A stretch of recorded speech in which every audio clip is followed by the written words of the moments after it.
a season ago. He's going to get the start out here tonight. Good guys fight for jobs. Hi, folks. I didn't realize this was on NBC. I thought it was on the NFL channel. I should have worn my Chris Collinsworth t-shirt. I failed. Well, welcome to the Hall of Fame game. Oh, that's loud. It doesn't need to be that loud. It doesn't need that much loudness. I'm here to watch two teams I give zero shits about. Play not their starting players, and yeah, I'm that desperate for football. So let's do this. Thoughts on this game? Well, I'm always here to watch Kenny Pickett because who doesn't want good things for Super Bowl champion Kenny Pickett? I got a lot of pushback on my Super Bowl video when I made a joke about who gives a fuck if Kenny Pickett gets hurt. I was told that was insensitive, and I'm sorry. I don't want Kenny Pickett to get hurt. I hope that he stays healthy and we have many years of him as a journeyman quarterback throwing balls directly into the ground. Let me pull up the chat. Thank you guys for being here. Whoever's here, you're awesome. I think my mom's going to be here. The dog's here. Jake, I'm so excited for some terrible football. Are you excited to see Kenny Pickett play? My husband was like, Kenny Pickett. So, because he blames, I think he blames Mike Tomlin for Kenny Pickett's failure to thrive. But yeah, Chris Collinsworth, Mike Tirico. I thought we were going to be listening to like Rich Eisen doing some shit. I did not know that this was an NBC game.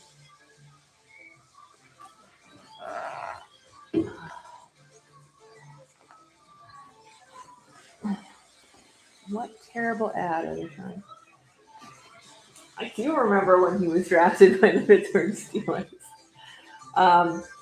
One of my very favorite Twitter football memes of all time was there was a video of Tom Brady shouting at people on the sidelines when he was on the Bucs, and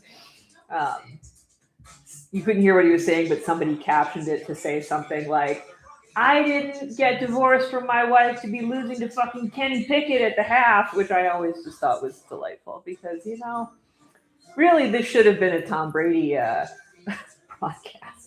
Maybe somebody would have brought that up because that's been floating around for quite some time. Wow, we got 7 people here. That's crazy. Hi, Mom.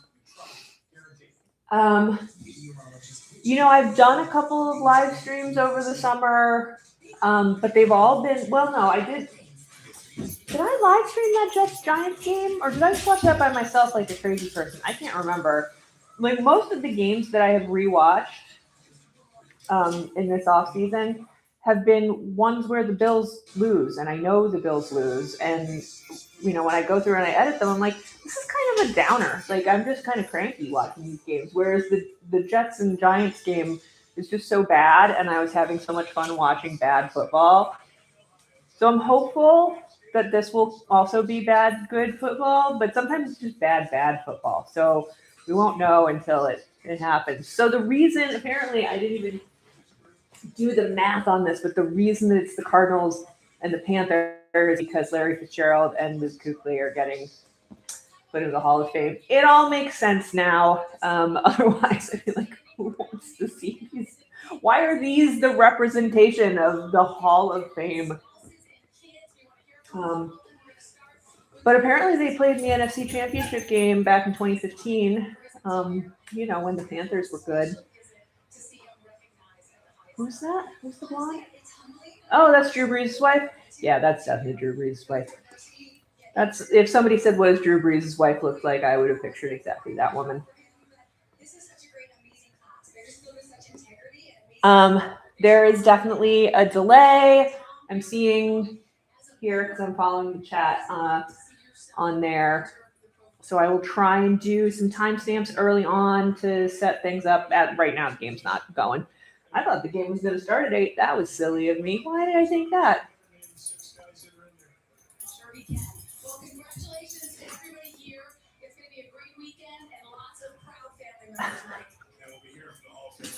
Okay, so Mike LaFleur, they just put on the screen. If that helps anybody do timing, they just put Mike LaFleur on the screen. He is the new coach of the Cardinals. I'd forgotten that. Anytime there's a new coach, especially a new coach who's never been a head coach before, it's always curious to see if they can do something to turn a totally hapless team around.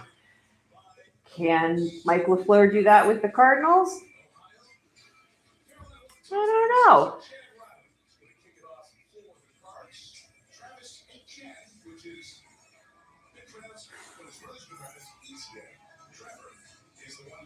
I can't. The fact that there are two ETNs is very confusing to me. I wish they could at least have more different first names. Trevor and Travis. You can't do that. That's just. And then you're both in the NFL. All right, 2nd and 4. Am I going to know who any of these people are? I don't know. All right, and that same guy. Bad things.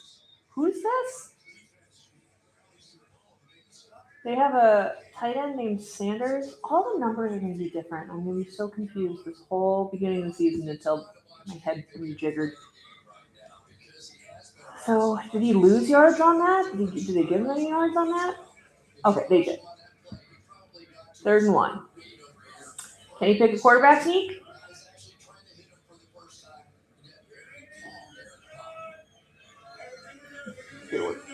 Chris is clearly saying things that are important. Nope. That didn't go well for Kenny. Nope.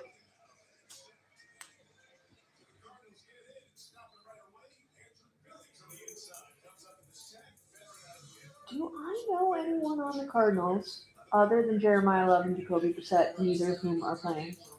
I don't know.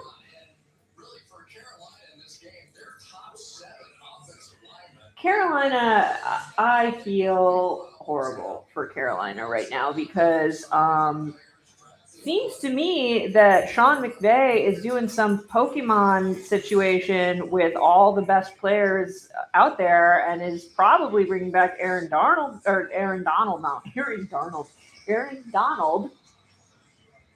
So we got the Seahawks being Seahawksy. We've got the Niners, who you can never count out, even though they've got 20 people injured right now during training camp. 20 people sitting today. There's an account on Twitter that's the electrical substation that just posts those like injured lists and writes nom nom nom. And then the Rams have. Who do the Rams not have now? They got McDuffie on defense. They got Miles. They might have Aaron Donald. I'm gonna keep saying Aaron Darnold. What's the matter with me? All right, that guy got like 4. Also a tight end. Seems to be all tight ends all the time. So Carson Beck, a 2nd round pick this year, I suppose. I think is what it was. Can he take over from Jacoby Brissett next year when Jacoby Brissett's 1-year contract goes out? Nope. Well, that was kind of a fun run. So the night. Oh, there's Jacoby Brissett. Not doing anything.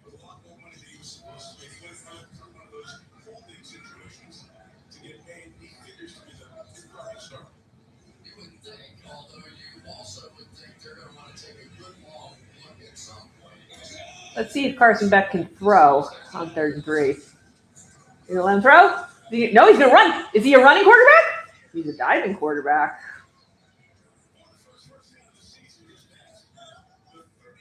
First down. Right, Alex? It's crazy. Like, there's no way. Like, how? How can you have all those people? It doesn't make any sense. Although, the Lions just gave Gibbs a gajillion dollars today. It's been like all running backs all day. And I think they've signed so many huge contracts. They've got like $3 million to pay the rest of their roster. It's ridiculous what the Lions are up to. So we'll see if that backfires on them. But you know, the Rams doing what the Rams are doing. So here are my thoughts on the new Bills. I don't really care about uniforms. That's my. Oh, it's the tight ends commercial. Oh, I do love this commercial. Hold on, I just have to watch butts for a minute. They're going to show some butts in a second, and then I'll talk about uniforms.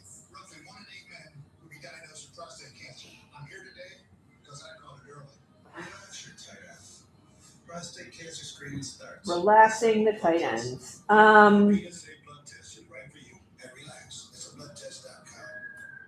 The new uniforms. I just don't get them. I don't get it. Like they're trying to be like, but it's a blue collar town and they're a blue collar themed uniform, but they're not really. Like they're gray for the nickel city, I guess. But I don't care that much about uniforms. I will say, like, if that color combination, if it wasn't a uniform, I would like it. Like I would wear a t-shirt with that color combination.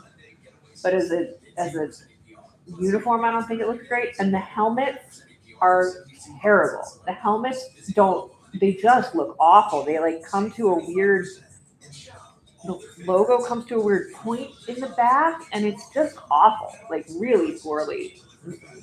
All we wanted were the red helmets, the red throwback helmets. Why is this so hard?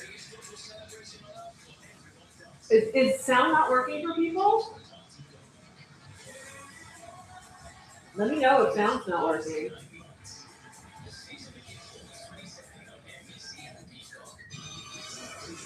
I've got sound on my end.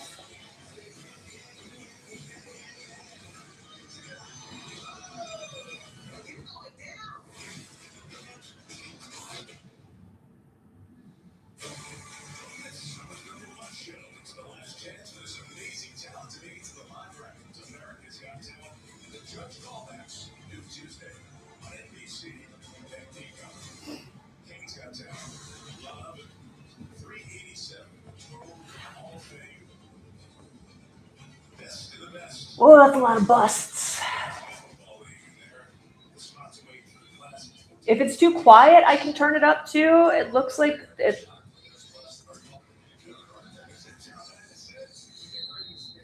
All right, so 9:51.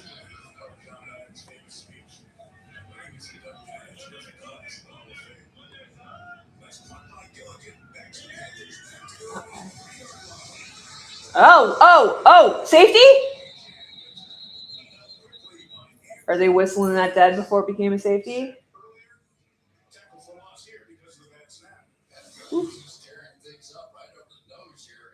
Oh, it was a bad snap. Ew.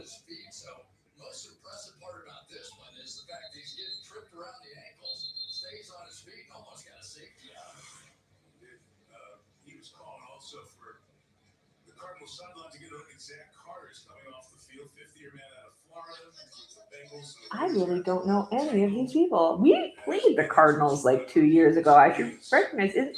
Is Buda Baker on the Cardinals still? You don't have sound? Hello?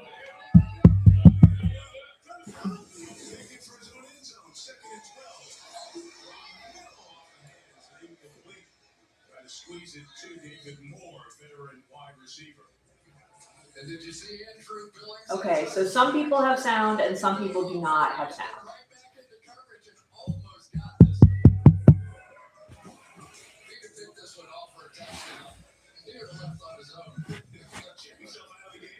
Weird.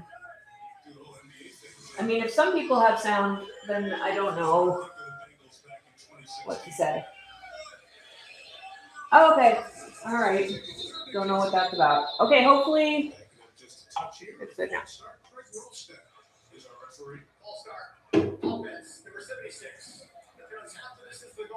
Oh. All right. Let's just go with it. I'm seeing, yeah, it looks like there's sound. I don't know. Okay.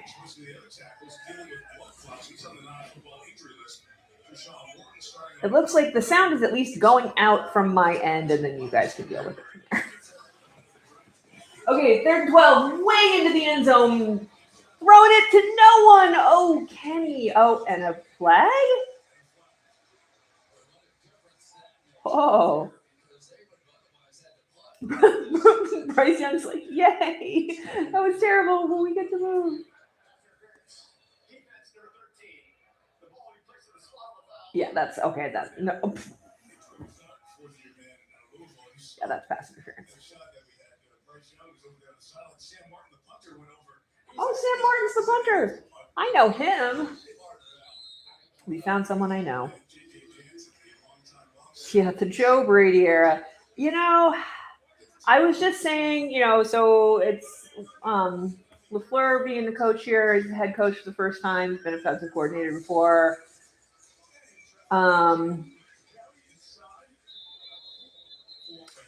So like, I'm always excited to see what happens with it. Somebody who's never been a head coach before, see how it goes. Do I think Joe Brady will be a good rookie head coach? I mean, you guys know that I don't think that. There's no point in pretending. I don't think that. I don't know. Do I think the team will do well this year? I actually do. Ooh. Another flag. Ref ball. But do I think we will do well this year because of Joe Brady or in spite of Joe Brady? Because I get what I foresee happening is we'll get off to a strong start. We'll fall apart in the middle like we usually do. They're down, okay. And without a strong hand to sort of hold together the chaotic elements within the roster, I think things, instead of what usually happens, which is things fall apart in the middle and then we pull things together and come back really strong in the back end, I worry Joe Brady won't be able to be a steady guiding hand to get us through that tough middle stretch in October when Josh starts doing crazy crap or like Spencer's arm falls off or whatever happens in October, late October, for things to go off track. But I also did see McDermott was doing interviews today, and he is apparently like hanging out at the Rams because just take everybody. Rams get everybody. They must have more money than they know what to do with somehow. And he's like, oh, I'm looking forward to coming up with a new cutting edge scheme. I'm like, we couldn't given us a new cutting edge scheme. We got your old crappy scheme that only like 35-year-old defensive players that you brought back 3 times after cutting them can figure out how to do. Field it. Oh! Wow. Well fielded. Hi, Sam. Anyway, those are my thoughts on that, I think. So many flags, Dave. It's NFL Sunday. Who's coming over? Everyone. For what game? All of them. Dave and Lizzie are from California. We'll need the Niners and Chargers. Good. Kyle's mom's freaking out. She needs every game for fantasy. We got more Kelsey ads. Good. We got NFL Sunday Ticket and YouTube TV. NFL Sunday Ticket and YouTube TV. Get every game every Sunday. All of them. New users get NFL Sunday Ticket for 8 payments of $30 a month.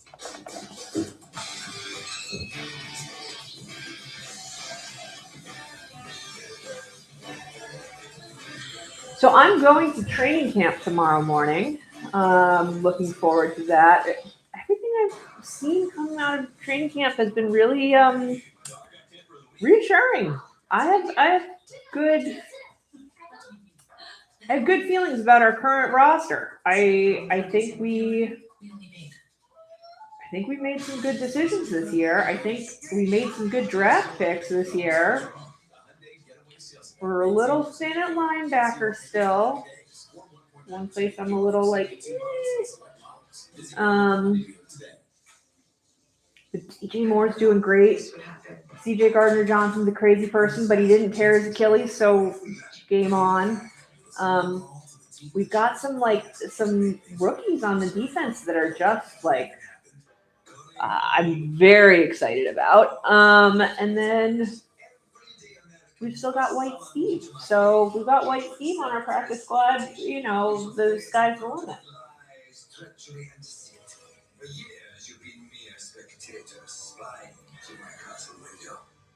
So I was wearing a Bills shirt earlier today. I was wearing my Dion Rivalries jersey, which I don't think is actually an official Rivalries jersey because I bought it off of eBay and it was cheaper than a regular jersey. So I think it's a crappy knockoff, which means it might not be cursed like all the Rivalries jerseys are. But I was like, I can wear this because the game I don't care about, I can only wear the Rivalries jerseys for games I don't care about. But I wore it to walk the dog, who's very humid, and those shirts don't breathe. So I was like, I need to take this off. It's so sweaty and gross. And then, and then what I should have put on was the Shut Up Chris Collinsworth shirt, but I didn't realize that it was on NBC. So I threw on, this is my PJ Harvey as Wonder Woman t-shirt. I didn't bust out another Bills shirt. This is just the one that was on the top of the stack. All right. And what was that? False start.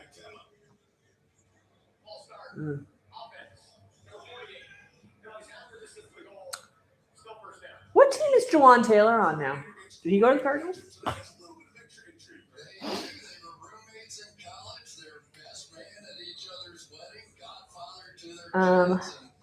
I need to look up where Jawan Taylor is now. I will come back to the game.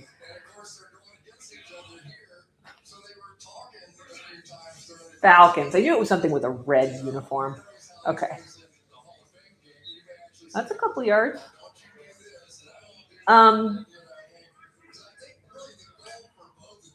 So biggest offseason moves. CJ Gardner Johnson at safety. He's making waves as CJ Gardner Johnson always does. But he seems real hyped up. I'm optimistic. I think that could go really well, or it could go horribly. But I choose to think positively in the preseason. That changes eventually. Bradley Chubb. We got Bradley Chubb, and word on the street is he's real solid still. We signed D. Alford as sort of our like nickel back. Not hearing a whole bunch about that. Geno Stone is a backup safety. We just brought on this wide receiver named Pettis, who used to be on the Niners. He was playing really well today. Other free agents, DJ Moore, obviously, and he and Josh are getting on great, and that bodes very, very well. I'm very excited about DJ Moore. Yeah. Nice job, Carson Beck. Who else do we get on offense? I just railed off a whole bunch of defensive players, but other than DJ Moore, who did we get on offense? Cushenberry is our backup center. I don't think we did much else on offense, did we? Just run it back, I guess. A few. Let's see. Running back, we stayed the same pretty much. We have somebody else in the mix, but I don't think he's going to stick around. And then we got tight ends are the same. O-line, like I said, we brought in Cushenberry as backup, but that's pretty much the same. We really have not, other than bringing on DJ Moore, offense looks awfully similar. Whoop! I was expecting the Panthers to beat the bejesus out of the Cardinals, so this is kind of surprising to me.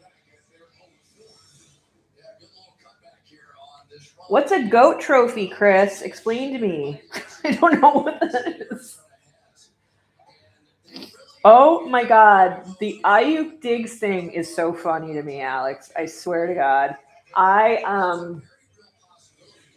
Well, so of course, I follow a lot of Chiefs fans on Twitter, and they were all hoping that Diggs would go to the Chiefs.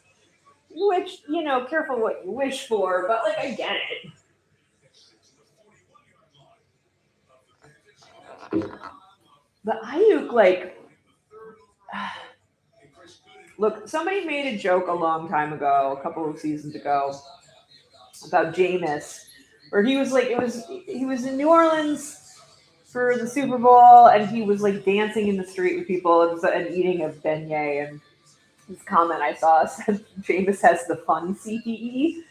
Ayuk does not have the fun CTE. He has the opposite of the fun CTE. He is in a bad place, and I think bad things might happen to Brandon Ayuk at some point, or maybe he'll get some help and pull his shit together. But like, I don't know what his strategy is, man. Does he have like a wife and kids? Because like, I don't know.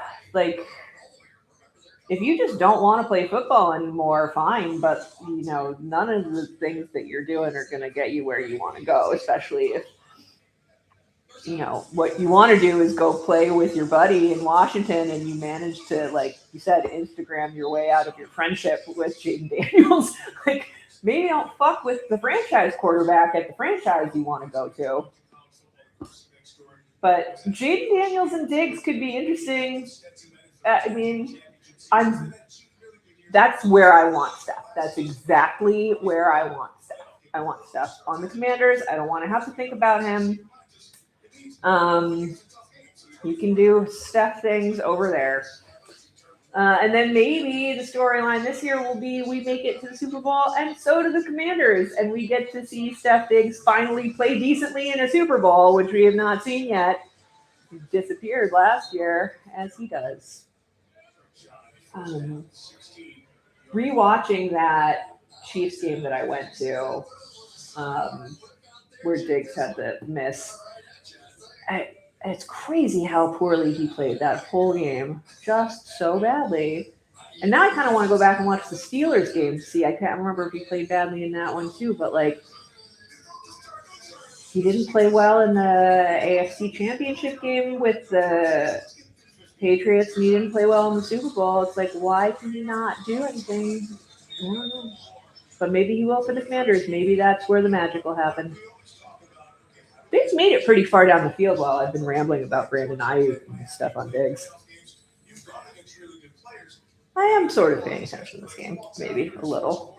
He looks like he's an NFL quarterback. Let me tell you, the eye test is when the guys on the sideline down there and in that huddle are looking at him. Funny story. My older child last night, before she went to bed, was wandering through my room and said, "You the GOAT." So she agrees, apparently.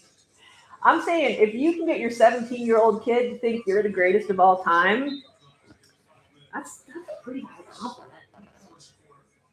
Gardner Minshew is the other quarterback behind Jacoby Brissett. Unless Zoomers have now reallocated the letters in that word and it means something horribly mean, and I just don't know because I'm old and uncool. But I'm pretty sure it still means the same thing. All right, it's almost the end of the first quarter. I got to remember to stop my recording and all that stuff. I got to get back in the... Whoop! Huh? No, but he caught it. He caught it. Are they going to do it now? Or are they going to wait?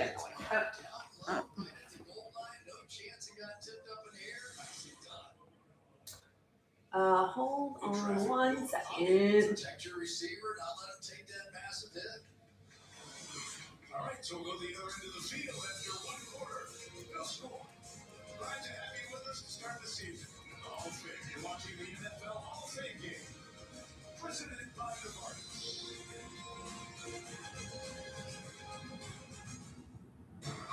Okay. I will be pre-streaming. talk. I'll get better at this again.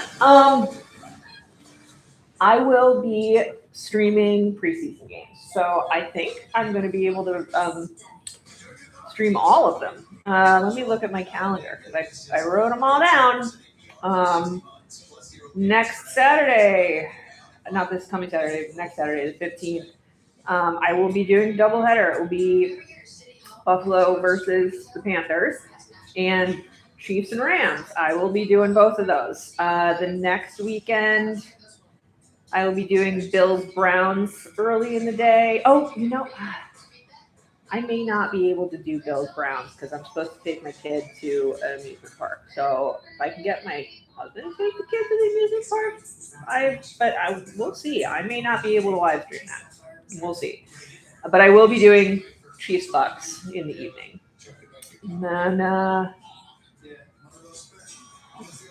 what are the other games? Oh, so then the 27th is Bills Steelers.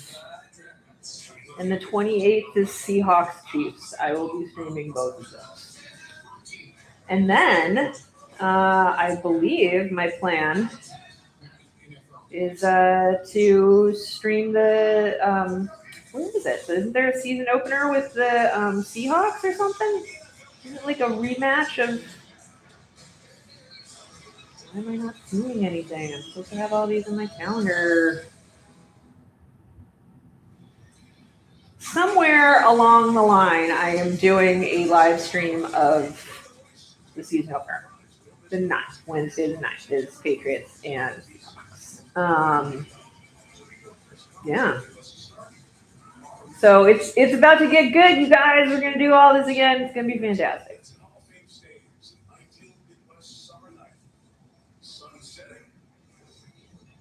Yeah, Bills Steelers. I'm curious to see how things go with the Steelers.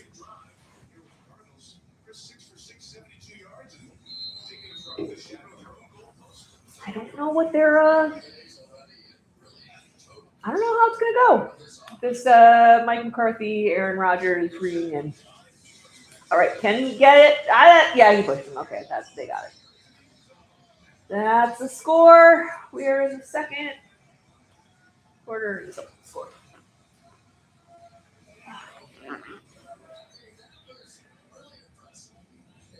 Chris Collinsworth is really impressed. I mean, it was that was a good drive. That was a very good drive. Drew Brees would have been proud of that one. That's a pretty high compliment, Chris.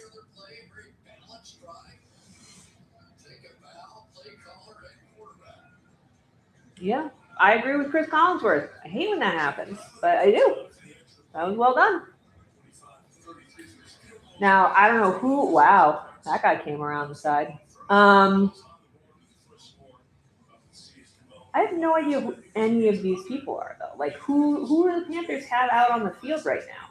The thing about preseason games is, like, when I watch Bills preseason games, it's fine because I want to know who all the, like, random practice squad players are that are out on the field. But, like,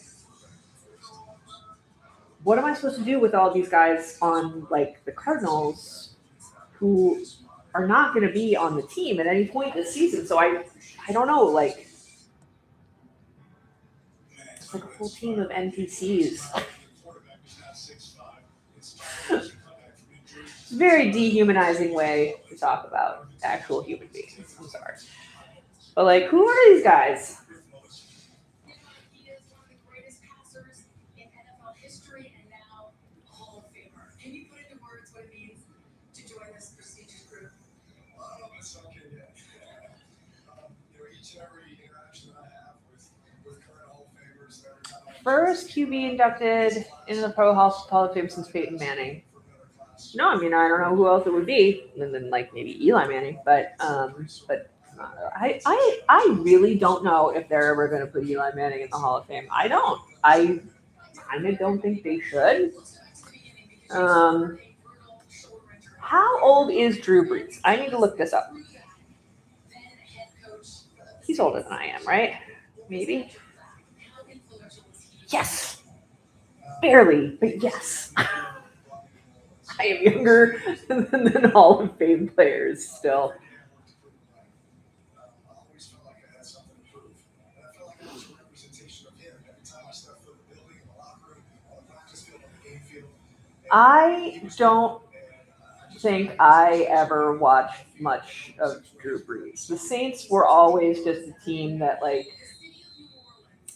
I didn't pay any attention to the Saints ever.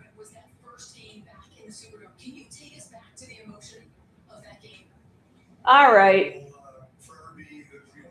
And tackle that 14:49 to go in the second. That's your timestamp.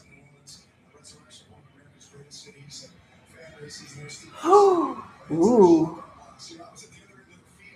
That's a fun play. I like Drew Brees though. Like, seems like a cool guy. Real show. Just a solid dude hanging out in Canton.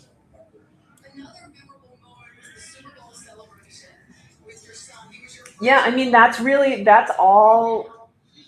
what Eli has going for him though. Like that's kind of a weird thing to put someone in the Hall of Fame for because like yeah, he won the Super Bowl, but like really what he's known for is keeping Tom Brady from winning the Super Bowl. You know, like he's Brady kryptonite. Does that win you a bust in the Hall of Fame? Does that win you one of those ugly ass jackets? Maybe, but might take a few ballots. Woo!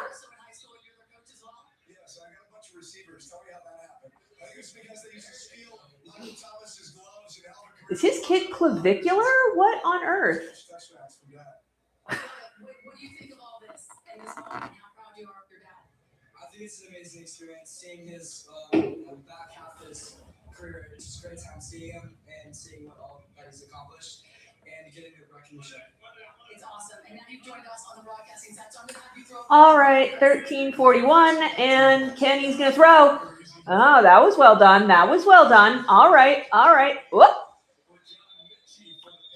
Oh, Mechie's decent. I feel like he ran all over us last year, if I recall correctly. That's a name I recognize.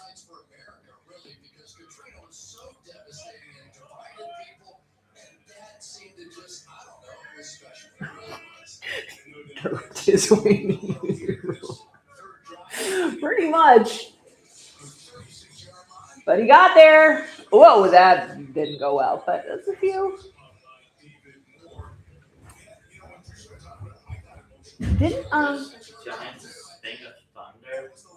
Did I hear a giant thing of thunder?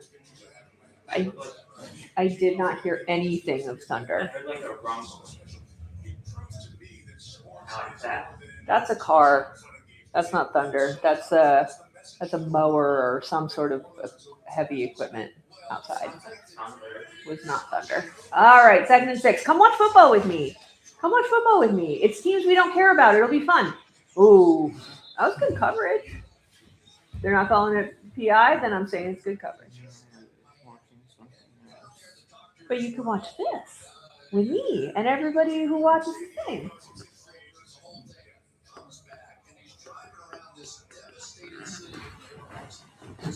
Are there any movies you guys consider? No, we're not doing what movies are overrated. We had that conversation earlier. You don't get to ask a bunch of random football fans.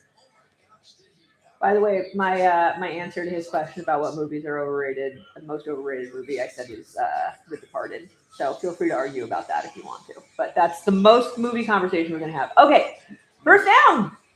The movies I brought up were the original Friday the 13th, Mm-hmm. and to some extent the Blair Witch Project. Like, I don't. Okay, no, we don't need to get into the details of why. You gave us your names. Now we're moving on. So, do you know what teams these are? Eagles and No. Eagles. I just saw like you saw a bird. I know. No, those are Cardinals. Eagles aren't red. That's a jaguar, right? That a panther. It is confusing because Panthers are a kind of Jaguar. Whoa, broken up. So that Jaguar. There are so Jaguars. There are the Jacksonville Jaguars. The team mentioned in the Good Place. Yes, it's Jason Mendoza's favorite team. Yeah. The Jags. Yes, we beat them in the wild card game last year. You watched that with me, part of it. I So mostly remember it for the Good Place. Yes, that's reason enough. So this is the Carolina Panthers versus the Arizona Cardinals. Isn't there two Woo! Carolinas, like North and South Carolina? Yes. So which one is it, North or South? The team is based in South Carolina, I believe. I think. Correct me if I'm wrong. I'm pretty sure that's the case. I think it's in Charleston.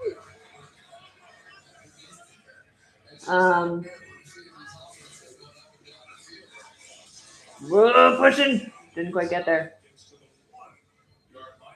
So this has been a good drive too. The Cardinals had a good drive. Now the Panthers are having a good drive.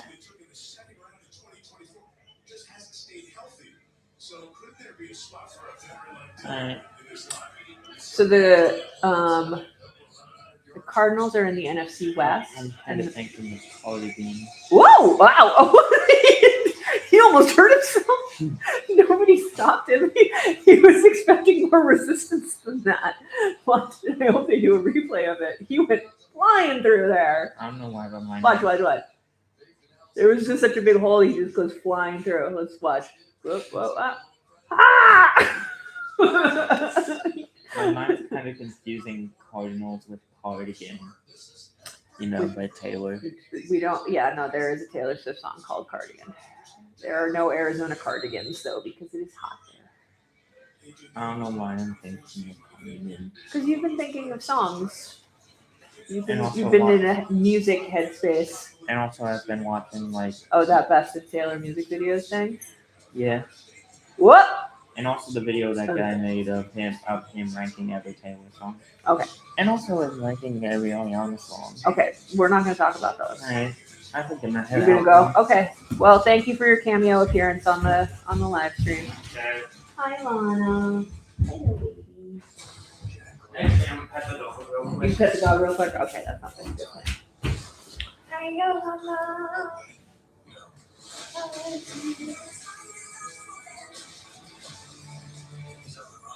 Alright.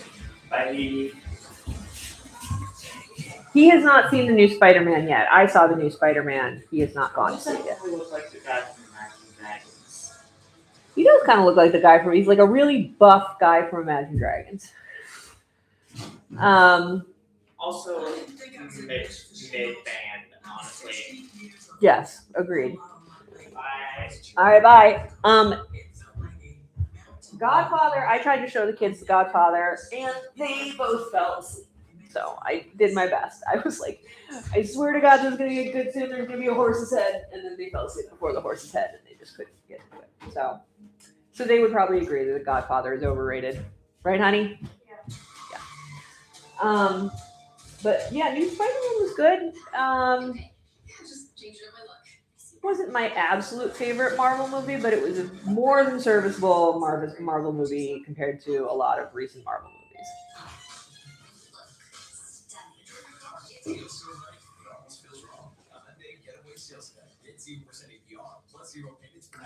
I have seen Obsession. I took the kids to see Obsession. So, the kids are very into horror movies. I am not. And yet I keep having to watch them because I'm a nice parent who likes to spend time with her children who want to share the things that they love with me. So I go watch horror movies. I went to see Backrooms with the older kid because she is very into that lore. She's very into creepypasta, internet horror, whatnot. So she was very excited about that. And then all three of us went to see Obsession, and everybody liked it. And that movie had a lot of choices. They made some big choices, but. My takeaway was like, I kind of hate all of these people except the main girl, who I don't think deserved any of what happened to her. It sucks at the end. She's kind of left holding the bag for everything. But like, is it bad that I hated Ian more than anybody else in that I movie? went to see the chat to see if anyone was talking. That's the movies. Yeah, and they are, but but the game's about to start again, so we're not going to keep talking about it. I was just talking about it because it's the commercial break. Well, someone brought up the Godfather. Yes, I know. You left. We already had this talk. I already brought it up. Okay. I'm just thinking that it insists upon itself meme. The what? It insists upon itself meme. I don't know that meme. It's like apparently like some family thing. Oh, okay. Well, now we're going to... Oh. So apparently someone asked if we saw Obsession. Yes, I was literally just... You left the room. I'm talking about all of this. Oh, okay. My bad. You can't leave and then come back and expect me to like bring you back into the conversation. I already answered that question. Okay. But that was a very interesting film. Yes, so that's its take on it. It was a very interesting film. Like good. Okay, now I want to see what they're talking about.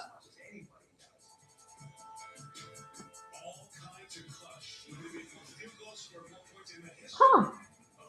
That's a cool stat. Most points scored in NFL history. No. Oh, big long pass. Got it. Oh, he got it. Oh man, that hit. Woo-hoo-hoo. Oh. He just went like. I was gonna say that was a bit of a hospital ball, but he didn't seem to mind. What's the flag? Ah, totally declined.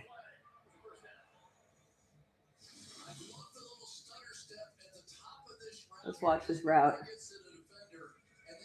Ooh! Pretty. Who is that?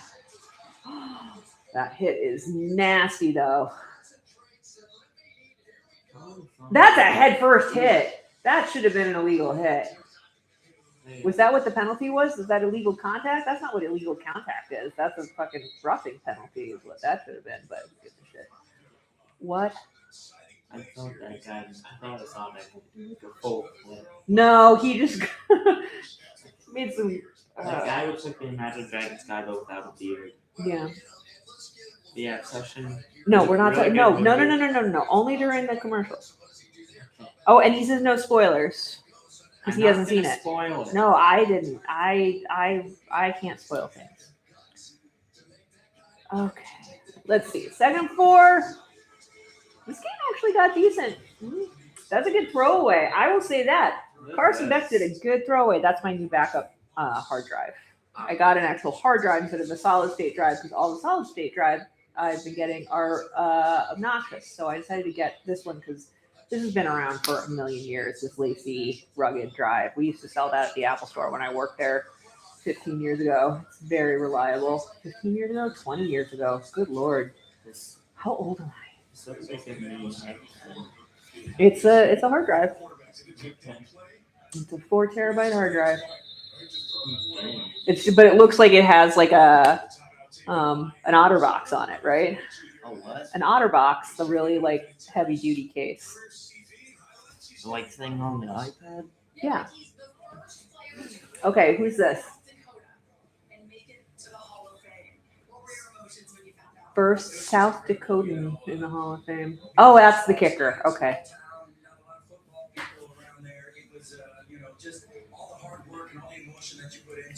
How are you feeling so far? Oh, he was playing for the Colts against the Steelers in that game. All those years of work and putting in your whole, everything that you've done to that moment, and then just getting recognized for it. That was really incredible. Yeah, Mike, we'll throw it back to you first. I always like when special teams guys get to be in the Hall of Fame. And if you want to discuss, so just Third and 4. Whoa! Oh! Oh, they may have given Jacoby Brissett that money for no reason. This kid's doing okay.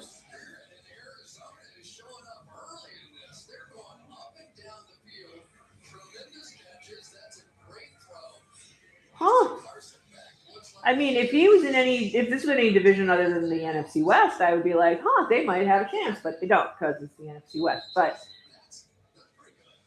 10 of 12 for a buck 35 and a touchdown. So far, 4 picks. Up to the kicker. I did not see that was one of the things that ESPN was ranking people based on, the most to prove thing. I think Josh is an easy. He's an easy person to use for clicks, like so much of what goes on ESPN and the other, Fox Sports and whatever, all these channels. No, you're what? You're gonna go into commercial now, right? No, I'm talking about football, so we're not talking about movies. So just wait. Yeah, so even if you don't put Josh, sometimes not putting Josh on a list is going to spark more conversation in and of itself. So, there are certain players that just in existing, Josh and Lamar being probably the two at the top of the list, and probably Mahomes, where just their existence is clickbait. Which I don't think they want, that's not what they're about, but it just is how the industry around the sport goes. Do I think Josh has something to prove? Yeah. I think just being a Buffalonian, you just grow up feeling like you have something to prove. It's just I don't know. Probably because we're all alcoholics. I really think it's all built into weird culture, citywide culture. We're all control freaks with something to prove. Yes. Did you have something you wanted to contribute? Is it about obsession?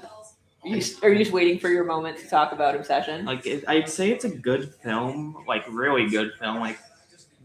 Probably one of the best I've seen this year. Again, I've really only seen a few. But I'm not sure if I'm quite ready for a rewatch. No. Are you gonna want to come see Spider-Man? I think Dolly wants to go see I'm kind of MCU'd out. Yeah. I think a lot of people feel that way. All right, 9:37. Whoop, that was a whole. Oh my goodness, this is actually not a bad game, you guys. This is okay.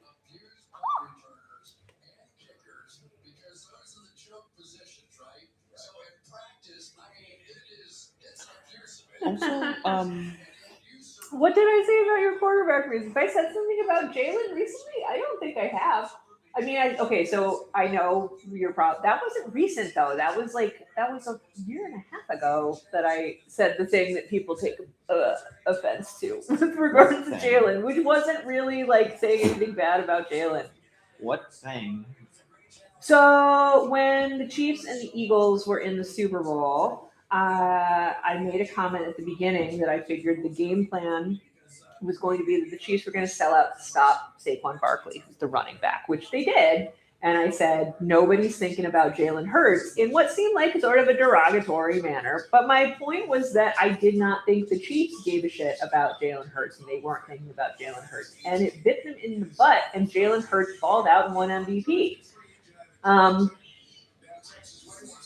The last time that the Bills played Jalen Hurts did not have a good game. But neither did Josh Allen particularly, and we lost. And we lost because Josh missed a 2-point conversion, a throw to Khalil Shakir that should have been easy as pie at the last second in the rain, and just totally fucked it up. And again, that's on Josh. And I try not to be one of those people, good catch, who lets Josh off the hook for everything, because it's hard not to a lot of the time. It's just, because Bills fans get really defensive because we feel like we're always on the defensive and have a lot to prove. Kind of like some music stands, I feel. I don't want to talk about music stands, honey. We're talking about football. But they do some, when you talk about they sound kind of similar. fan culture is the same regardless of what you're a fan of. Sports, music, Movies. it is what it is. Well, I mean, there aren't like teams for movies the way there are for like music. Fandom has like turned into sports fandom, right? There are teams. Like you're like Team Taylor, Team Charlie, Team Olivia, or like whatever. Barbs and versus the fans of Cardi. I guess. And Yeah. also like that old Drake and Kendrick beef, kind of.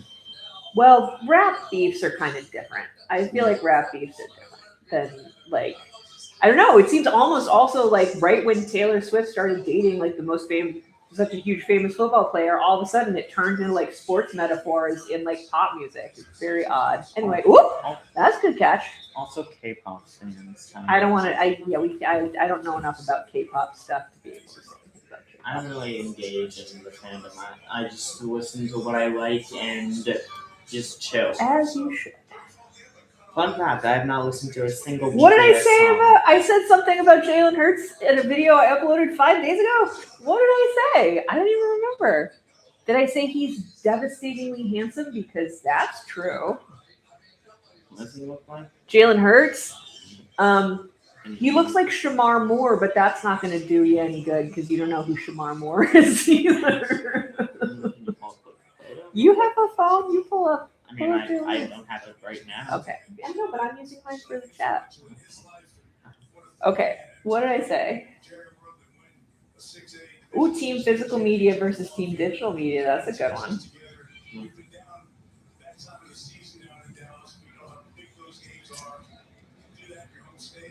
I have not done much gaming recently, so I'm kind of out of the loop on any of that sort of stuff. But like, I was never a gamer. I went through a very brief period where I was like trying to get better at gaming, and good little run.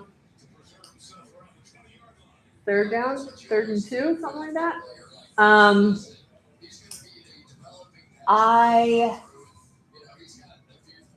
I'm good at JRPGs and very little else. Some platformers. That's about it.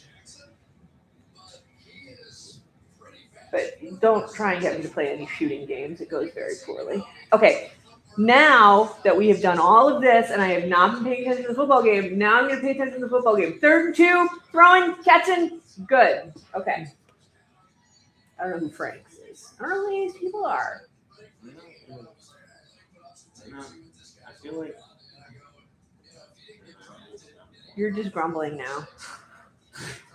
Grumble, grumble, grumble, grumble. Grumble, grumble.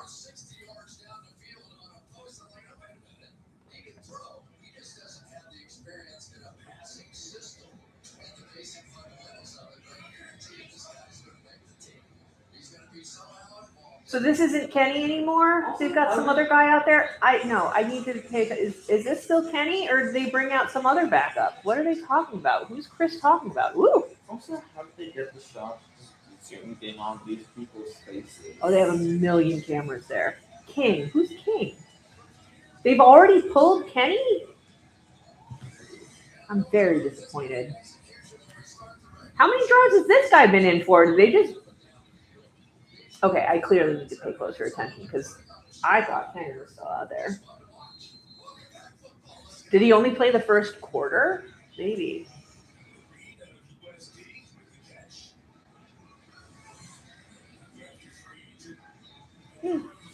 Okay. Let's see. Is it going to be tied? Oh, Jake's reporting back. I got to see. What did I say about Jalen Hurts? You are determined to figure out what insulting thing I said about Jalen.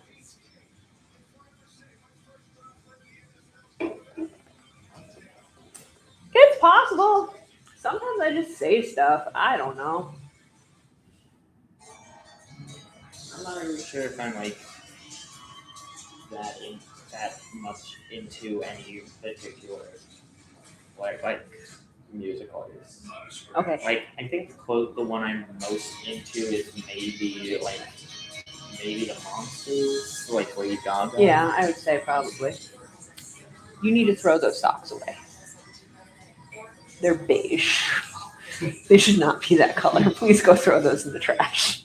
Okay. I also remember how I said like Imagine Dragons kind of a mid band. Yeah. I feel like honestly, like my problem with them is that they have some pretty cool Honey. instrumentals, but aside from those, they're just kind of songs. Yeah, I would agree with that.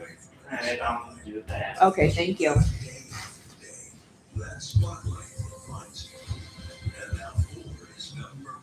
Okay, what did I say in the CJGJ video? Why did I say about Jalen Hurts? Why did Jalen even come up? Was I talking shit on AJ Brown?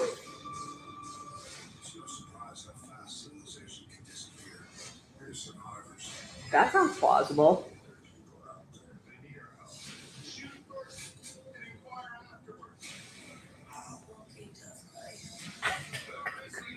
I don't remember. I really do not remember. Was it in the... Oh! Okay. All I said was that he wasn't the best quarterback in the league. That's all I said. I don't think that's offensive. I didn't say he's a bad quarterback. Did you say that? I said so. CJ Gardner Johnson is our safety now. He used to play for the Eagles, and he got on Twitter last week and said that Jalen Hurts is the best quarterback in the league. And I was like, okay, but he's not your quarterback anymore, so you should probably be backing up your actual current quarterback. And also, Jalen Hurts is not the best quarterback in the league. That's not a controversial statement. That's not me saying he's bad. I'm saying he's not the best quarterback in the league. If I wanted to be offensive, I could say he's not even a top 15 quarterback in the league, but I didn't say that. Is that your opinion? I didn't say that.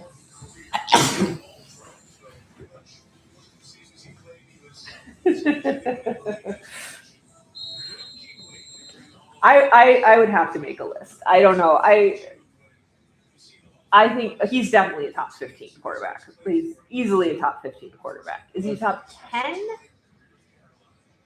I don't know. But again, he has a Super Bowl ring. He has a Super Bowl MVP. My guys do not. Jalen Hurts can do what he wants.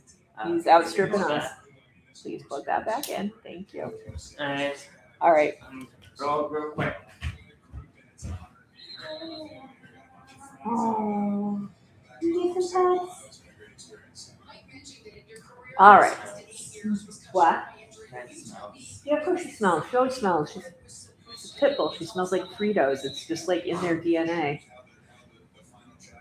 All right, flag. False start, I think.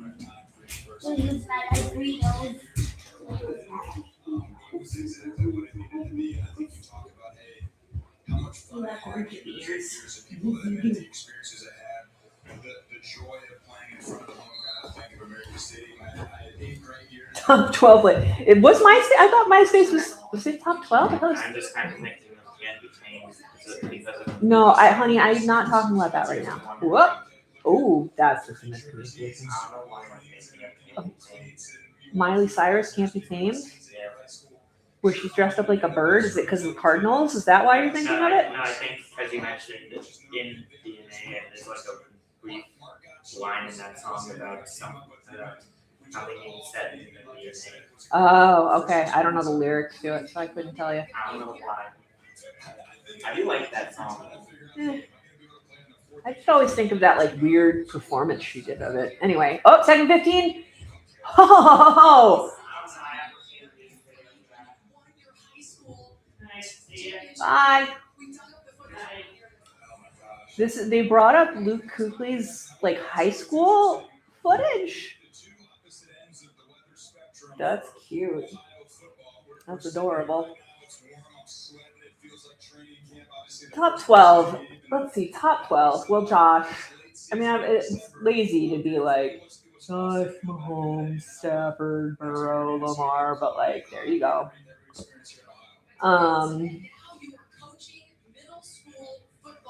So, I mean, like, I feel like those are my top 5.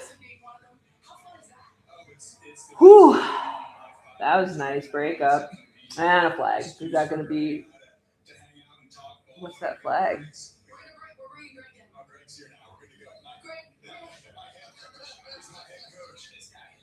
You tell him what to do. Aw, there's Greg. So Greg is not in the Hall of Fame yet. I feel like that's got to happen soon, right? When is he not eligible yet? What do I know? Don't ask me about like NFC players making it into the Hall of Fame.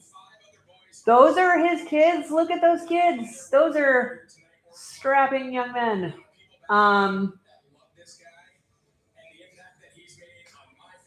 So yeah, those are my top 5. Josh, Mahomes, Stafford, Lamar, Burrow.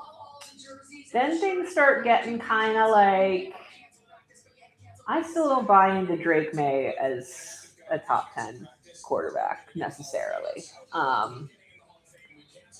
Can Jaden Daniels live up to the promise of his first season? Maybe. I don't know. I like those top 5 are real solid for me. And then I'm just like not quite sure. But Jalen's in there somewhere towards the top. Sure. I don't think he is. I don't know if he's eligible yet. Somebody look it up for me.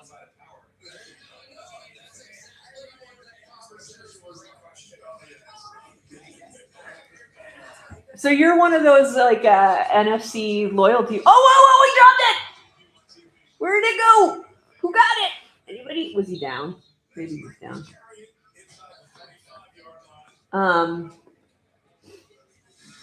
See this? Was he? Yeah, punch out. Yeah, he was. Yeah, that's a punch out. Who landed on it? Who's got it? Who got it? They all look so confuzzled about where the ball is.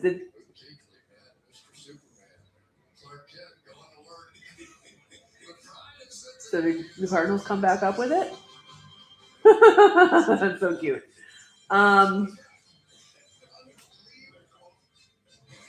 Okay, they did come back up with it.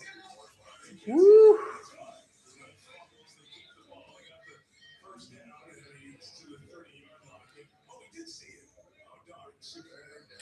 So yeah, this has come up a couple times when I'm watching the Super Bowl. Like the idea of my husband says that he roots for the AFC team in the Super Bowl because because the Steelers are an AFC team, so he has like AFC loyalty.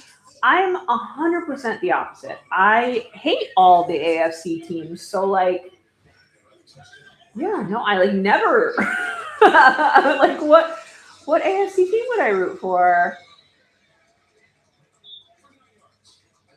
They're all the people that beat us to get there. Why would I root for them? I want them to fail horribly.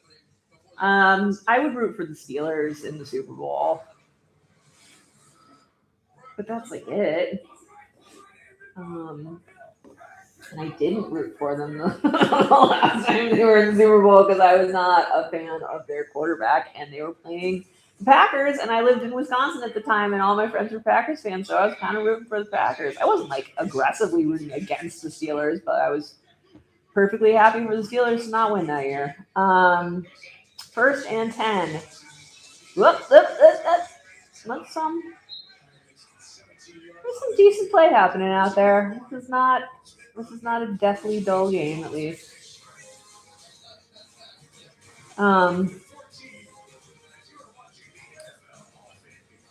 I mean, so as of late, the teams in the Super Bowl, it's been like Chiefs, and Patriots. So the 3 Super Bowls that I've watched, Chiefs, Patriots. Obviously, I'm not going to root for any of them to win. But but at the same time, like the first Super Bowl, I wasn't really rooting for anybody. I was rooting more for the Niners than the Chiefs, but I was also kind of disinclined to root for the Niners because all the Niners fans were dicks to me in the chat after the game. I didn't understand what that was about because I was rooting for the Lions in the NFC Championship game because the Lions. Like I'm always one for like the underdog team that's never gotten the Super Bowl get to the Super Bowl, so I was rooting for the Lions. But I was gonna turn around and root for the Niners, and then they were all assholes, and so I was kind of like not rooting for anybody. But then by the end of the game, I was definitely kind of bummed that the Niners didn't pull it out. And then the year after that, I wasn't really rooting for either team, but then I just felt so bad for the Chiefs getting beaten so badly, and everybody in the chat was a Chiefs fan who'd been so nice to me that I was kind of like, maybe they can pull this together. They didn't. And then last year, I was rooting so hard for the Seahawks that someone in the comments referred to it as a generational hate watch, which I thought was a really good description of how I was feeling that night, and I enjoyed that Super Bowl very much.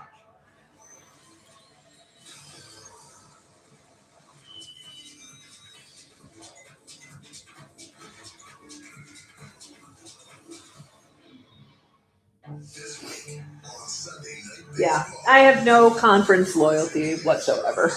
But it's interesting like that it never occurred to me that that would be a thing. So you and he are on the same page with that. I just don't have that at all. Maybe I'm just like a mean, bitter, sour, overly competitive person. You beat me, I want you to lose. All right, it's almost halftime, looks like. That's Jason McCourty, right? Isn't like, oh, that's Tomlin. Is that Tomlin sitting in the middle there? Speaking of the Steelers. All right, 2-minute warning. Ooh, oh. Looks like there might be some pressure coming. Or I don't know. Yep. Whoop. Nope. Yeah.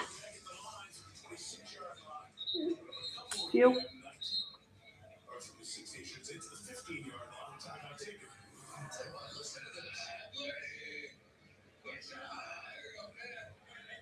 Can. We're listening to grunts now, basically.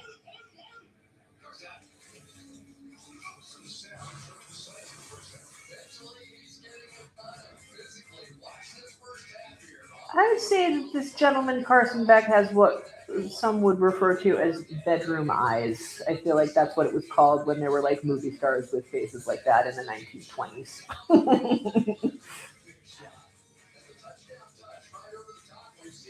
I liked that pass a lot. He's doing really well. Yeah.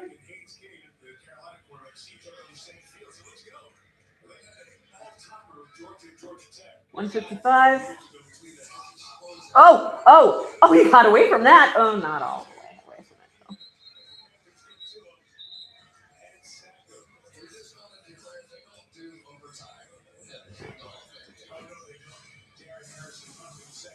Haynes King. Okay. Really, at what point did they pull Kenny Pickett out? Because I was not paying attention. I think I was talking about horror movies or some shit. And all of a sudden, it was not Kenny Pickett on the field anymore. Did he make it through the whole first quarter? Did he score that first touchdown? Or, like, was he leading that drive that led to the first touchdown? Or did they pull him before that?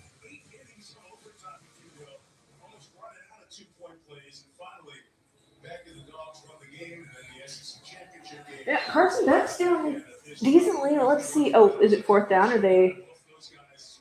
They're kicking. Okay. You see Haynes in 2-minute drill mode as the timeouts are used by the Panthers on fourth down.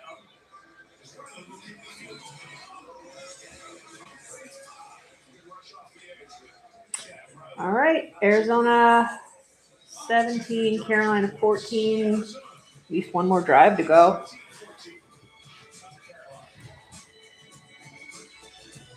How do you end up an Eagles fan when you're born and raised in Texas? I'm curious. Let me know how that happened. Because I'm a Bills fan because I was born and raised in Buffalo.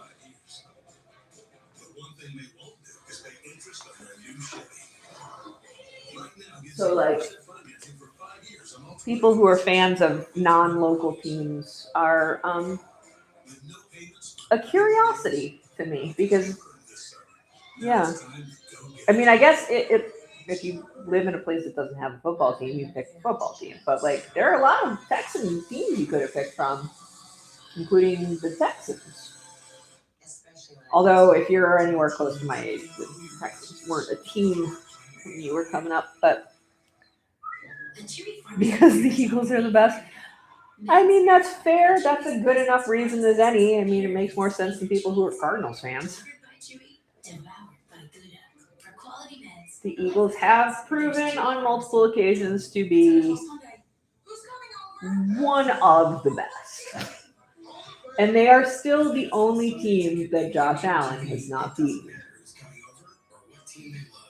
Every play, every game-changing moment, every Sunday. You won't miss anything. And the last time, it was his fault. YouTube TV. Every game. The time before that, it was Sean Hockle's fault. New users can get NFL Sunday ticket for 8 payments of $30 a month. Well, but like, So this isn't a party you crash. You're protected. yeah, if you're in Pittsburgh, you got to pick a basketball team. Spurs as good as any. I grew up a Bulls fan because my sister lived in Chicago when I was a kid. And Buffalo doesn't have a basketball team, so. And it was easy to be a Bulls fan at the time. Like, by default, just be a Bulls fan. But I did actually have a reason to be a Bulls fan. I had family in Chicago when they were good. Patrick Mahomes cleared for training camp and paid as well, as you would imagine, in the Knicks and the nuptials in the world's most famous arena during this spring and summer. And then the Rams. Oh, there's Aaron Donald.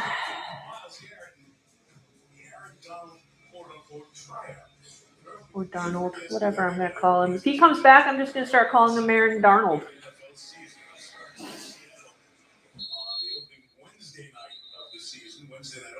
Okay, let's see what the Panthers can do with not Kenny Pickett. I'm mad they pulled Kenny Pickett so fast. It makes my whole, like, I'm here to watch Kenny Pickett thing kind of pointless. He's not playing.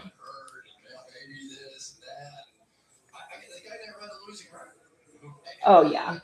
That makes sense. He is going to be in such demand, and people are going to come at him all the time, and we're not letting him go. We're not letting him go. That's it. You're just keeping Tomlin? That's the deal? Tomlin's not going to coach anymore? He just works for NBC now permanently? Honestly, you might not hate that. Okay, 1st and 10 from the 35. Nope, that didn't do it. The Panthers' helmets are so sparkly. What? Random Steelers fans in the audience nodding. 2nd and 10. Oh, that one was a catch. That worked better.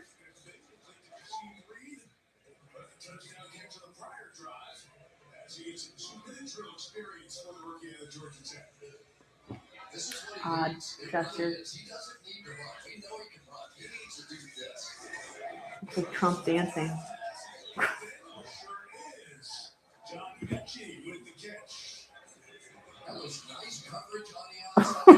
That's Trump's dance move, isn't it? Am I crazy? Wow. Well, 2 yards.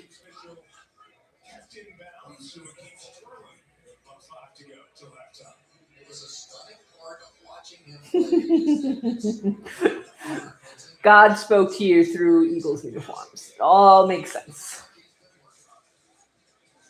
Whoa. Not bad.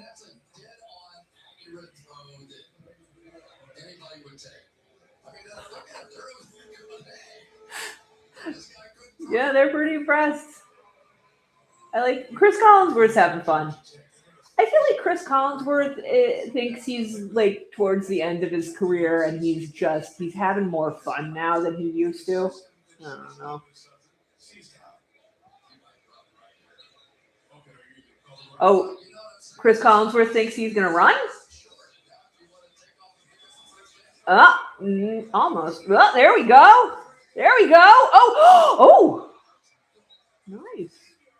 Do they have any timeouts? They do have one timeout, but they probably want to save it for field goal.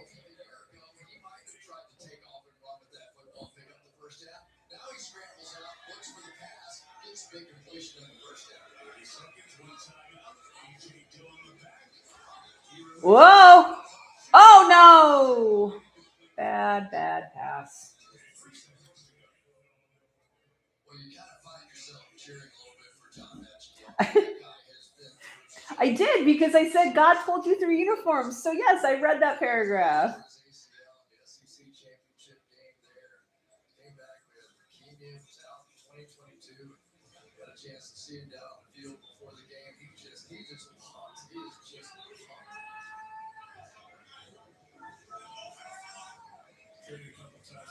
Second and 10. Half's almost over. Can they get a touchdown here? Any chance? Maybe? Oh, you're just going to do the same thing again? Oh, I mean, it was not a good throw. You kind of boned him there.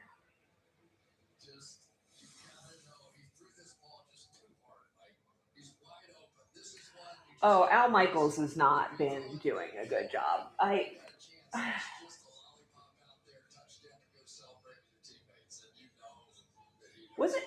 Wasn't Al Michaels the one who said the thing about some ref having guns? Isn't that where my guns joke started? Was Al Michaels just running his mouth about muscular referees? Whoa! Oh! Managed to catch that. What's the flag? What is it? Oh.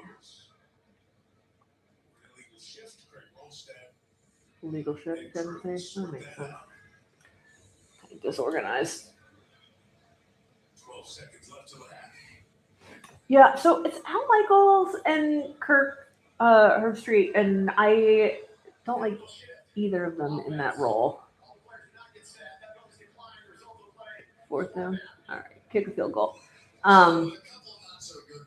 But yeah, no, Al Michaels is coasting, and Kirk is just overloaded because he only has to do one NFL game a week, and he spends the rest of the time talking and thinking about college football, so he always just sounds like he's going based off of the cheat sheet, and he hasn't actually watched any of the games that the teams that he's covering have played, so he's just like reading stats and doesn't seem fully invested in anything that's going on in the NFL. He just shows up once a week and collects his paycheck and then goes home and pets his dogs.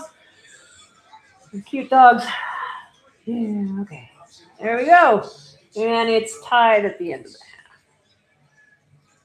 I have no idea how much of a percentage YouTube takes from my super chats. I have not actually looked at the granular data on that.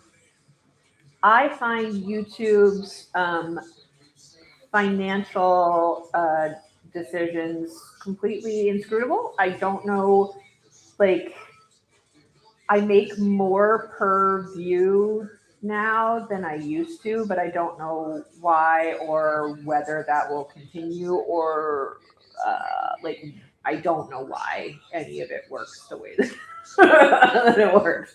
I don't know why YouTube started showing me to people in the first place. So I think that there's just there's no way for me to really parse out exactly how and why YouTube is going to give me any money. But I think the super chats I get a fairly decent chunk out of. It's like things like that and memberships that do come to me in like a relatively decent lump sum, as opposed to just views and like ad views. Those vary from week to week how much they pay me per view. I don't understand it at all. That is my... Okay, I'm assuming they're just going to take a knee here. Yeah, the interesting thing about being a semi-successful YouTuber is that it has been a very good way to show my children that YouTuber is not a career path one should attempt.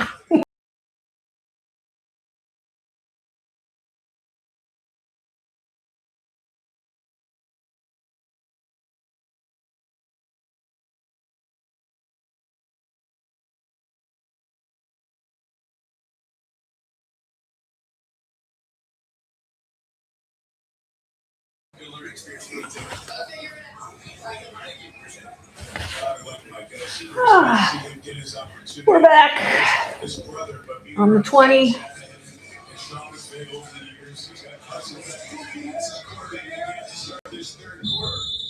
Is it still Carson Beck? Is that what he just said? Yeah, it is. Okay. Are they going to have him play the whole game? I mean, he really has kept this defense off balance. He's had his quarterback in the pocket. He's had him out bootlegging around. This has been just an impressive start to a coaching career. And I understand who we have out here in the game. But we have backups on the Cardinals side, too. And they look sharp. They just look sharp. All right, 2nd and inches. Good. Okay, they're being pretty silly out there. The LaFleur family. What a bunch of haircuts. I love it. I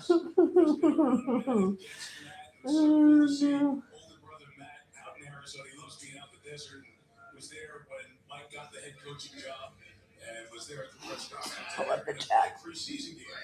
1st and 10, 14-0. Oh, and that's a jump. Okay. There have been a lot of false starts, I feel like, in this game. Are we sure that Jawan Taylor didn't go to the Cardinals? Oh, never mind. Who's defense?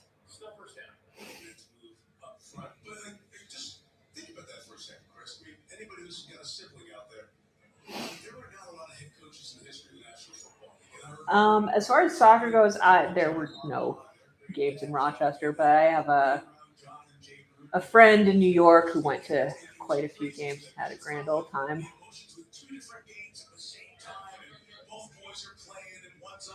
His family's from Ecuador, so he went to a lot of South American team games. Whoa!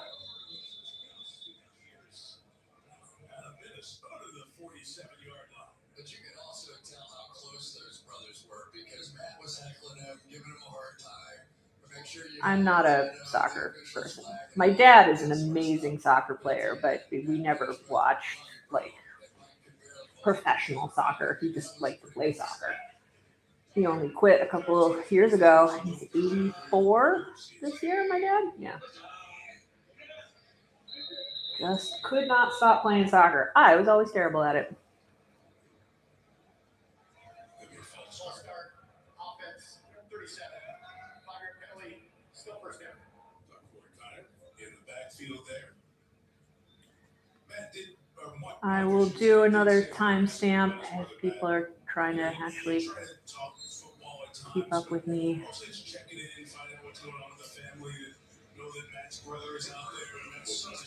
The stream on my phone is very, very far off from where we actually are in the game. 12:53.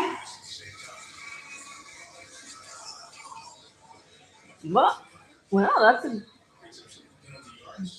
decent number of running yards.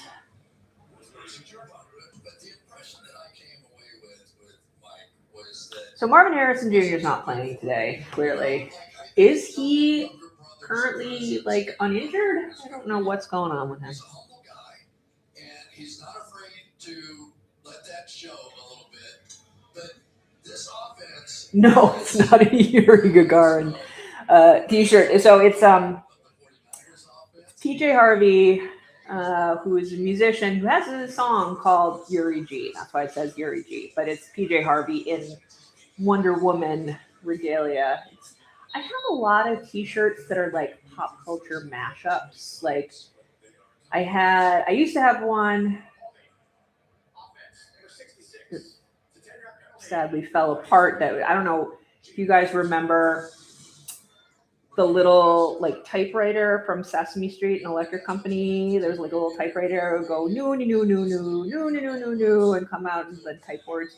And it was that, but it looked like Jack Nicholson from The Shining. It had like Jack Nicholson eyebrows, and it said like all new and no new makes me a new. I thought it was hilarious. So I have a lot of shirts that are like that. And they're funny only to me. Oh, you're going the wrong way. You're going the wrong way. Oh, there he goes. Is that what is Jalen Virgil on? Reggie Virgil. Okay. Totally different person. Sounds good.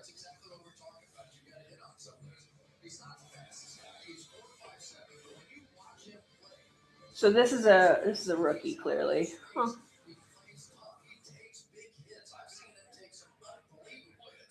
So we're going to be playing the Cardinals this season, so I should pay attention to who all these people are, even though probably half of them will not be on the team when we play them.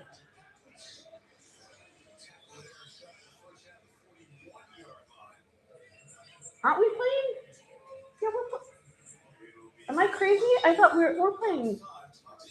Aren't we playing the NFC West? No, we're not. We're playing the NFC North. That's who we're playing this year. I was wrong. Our first home game in the new stadium is the Lions. Our first game of the season is the Texans. That'll all be great. That'll go great. Oh, wow. Wowie, wow, wow. Do you hold it? No.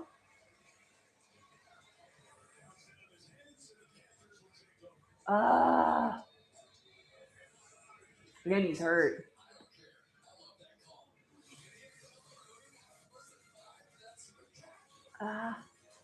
No, yeah. Who was that guarding him? Good play by that guy.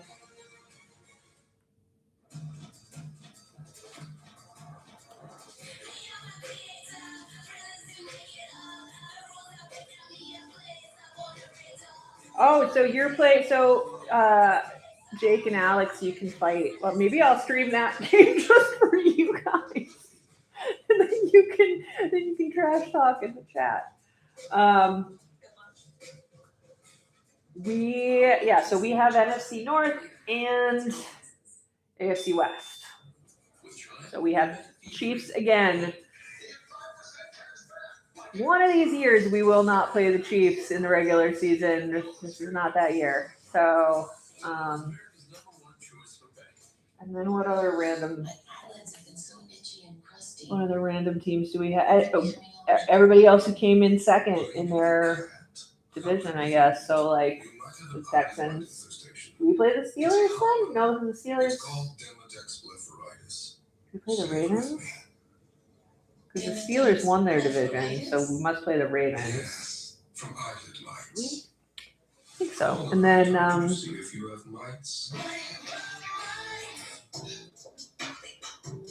What would you like to taste today?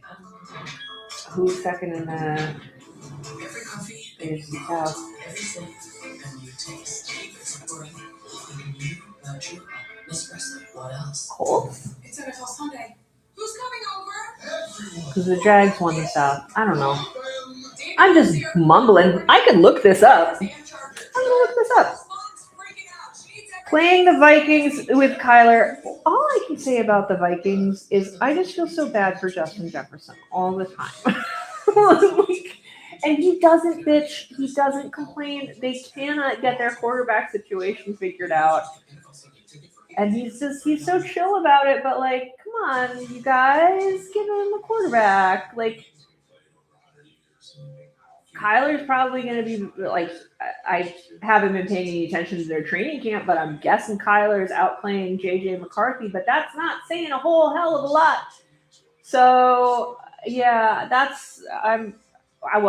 shouldn't say I'm not that worried about that game because I just rewatched that Vikings game that we lost on the fumbled snap in the end zone from a couple years ago. So, like, never count the Vikings out. We don't do great against the Vikings.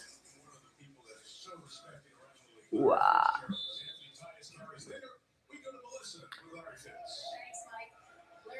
Larry Fitzgerald. Here you are.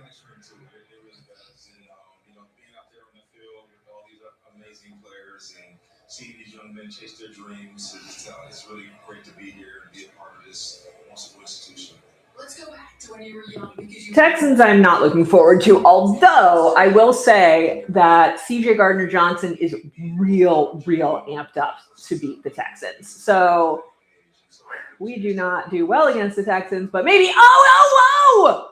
Was he down? Is that a turnover or no? Stop talking to Larry Fitzgerald and tell me, was it that came out before he went down, right? Let's watch. Punch up. Yep. Good fumble recovery. Went right on top of it. Arizona's going to take over at the 48-yard line. Keaton Slovis is now the quarterback for the Cardinals as he comes in for Larry Fitzgerald. Oh yeah, no. Okay, I see what you're saying about the Texans. Yeah, that's who came in second in the AFC South. The Texans, Ravens. Yeah.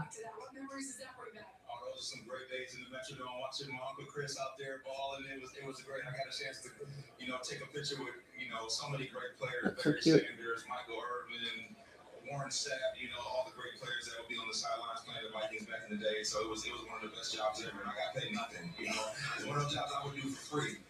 2nd and 11. Good catch. Can you get there? Nope. Virgil's really working his ass off. So Texans, Lions, Chargers, Patriots, Rams, Raiders, Ravens, Vikings, Jets, Dolphins, Chiefs, Patriots, Packers, Bears, Broncos, Dolphins, West, yeah.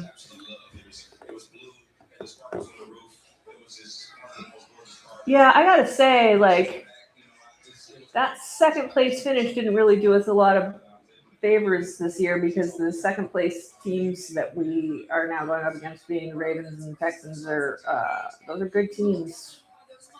Although you never kind of know, I don't know what to expect out of the Ravens right now. I'm curious. I genuinely don't know what to expect out of the Ravens this year because last year was such a fucking mess, but now they have a new coach.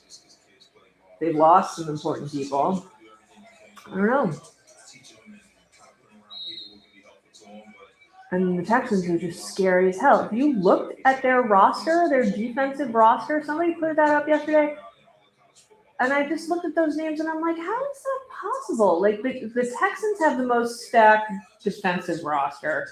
The Rams have the most stacked roster overall. But if you want to just do defense, straight up defense, the Texans are amazing at every, and the Seahawks too, obviously, but it's crazy.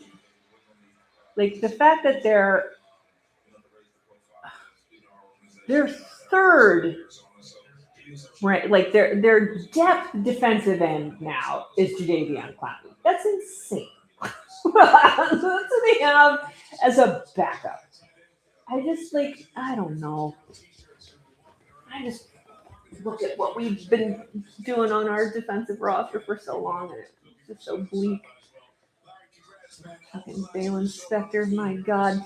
But, I mean, if you look at our roster, if you look at the people who were playing on our defense last year, most of the people who didn't come back this year didn't go to a new team. They have not been signed. Nobody signed Joey Bosa. Nobody signed Matt Milano. Nobody wanted our cast-offs. That's depressing. But anyway. So yeah, week 1 Texans. It'll be great. I think our defense right now looks pretty darn good. But, flag, catch, what?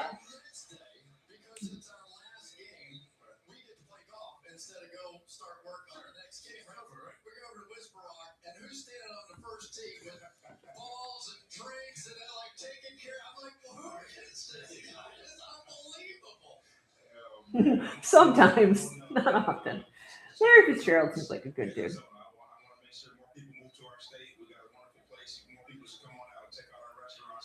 Yeah, I don't know what happened to CJ. CJ looks terrible. I don't know.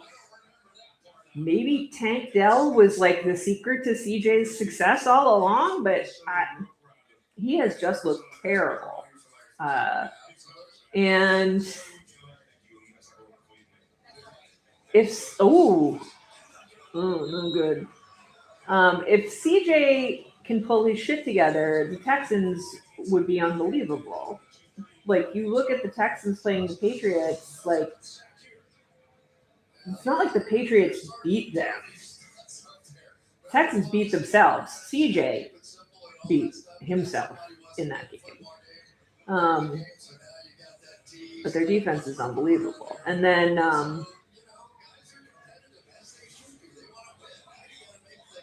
yeah, I don't know. I mean, CJ was so good his first year, but maybe. Ooh! Oh, you fell down, dummy! Oh no! I was gonna say it was such a great draw, and then you fell the fuck down.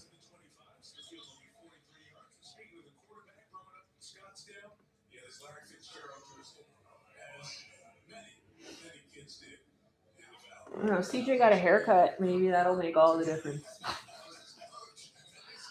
Although I'll say Mahomes got a haircut and the Chiefs lost, so maybe don't do that. There's like a Samson thing going on, I guess, with quarterbacks. Leave the hair alone. Except for, like, well, Josh let his hair get too long one year and it was bad. But he also had a mustache. You can't have a mustache. Bad luck for Josh to have a mustache.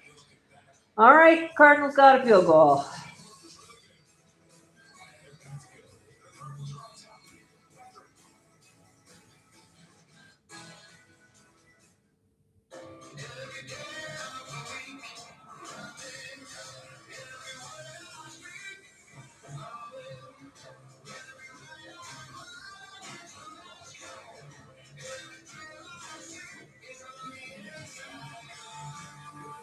At the end of the day, we're all chasing something. Imagine what you can do with an all-electric vehicle that gets you. I did not know that part of the Mahomes haircut backstory. I'm impressed he's going to be playing at the start of the year. I don't know if he's going to be playing super well. He'll be playing. I don't think he's back to full form yet, but I think he's better than who they have as backup, Justin Fields. They're going to play Patty Mahomes. Justin Fields is another one of those guys that I feel like, maybe if he'd been plunked into a different team to start with, then where was he, the Bears to start with? Like, maybe things could have gone differently for him, but he's just been, I don't know. Didn't go as poorly as Kenny Pickett's career did, but, as first-round quarterbacks go.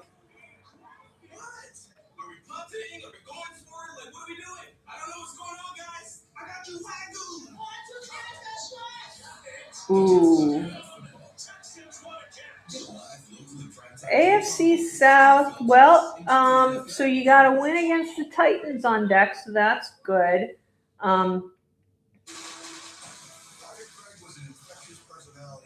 Patriots and Broncos are tricky, man.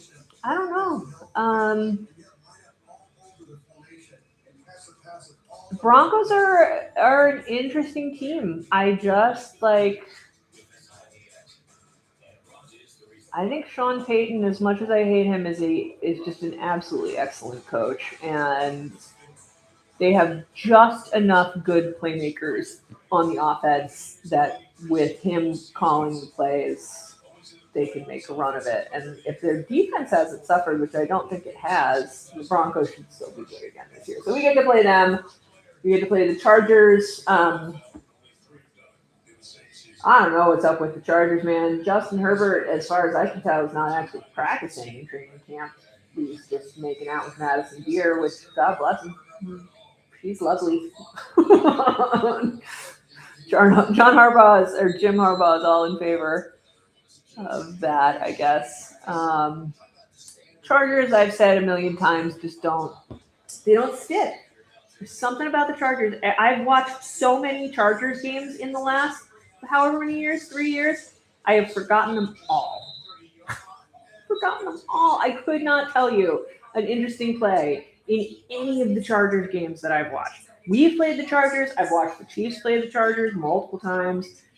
The one Chargers play I remember is like they the game that I didn't even stream. It was the one that I saw after I went to the Rams game, and I came home to my sister's house, and we were watching the end of the Chiefs-Chargers game, and the Chiefs won on a doinked field goal or extra point or something like that. I remember that.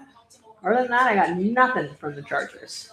And then Raiders are booty cheeks. So, that's a couple yards. You guys were just talking about it. He introduced teammates to the hill, which was a punishing steep 2.5-mile section of trail in Edgewood Park. Oh, hi, you're new. Welcome. My vibe, someone early on described as Tina Fey with a potty mouth watching football. I think that's kind of it. Driving across Missouri, are you a Chiefs fan? Is that how you ended up here? Because it's always funny to me how many people who watch this channel are Chiefs fans. I know more about the Chiefs than I should as a Bills fan. I said earlier today to how about them Chiefs? I told him that Jack Cochran is my favorite player on his team. I love that guy. I'm expecting an all-star season out of Jack Cochran.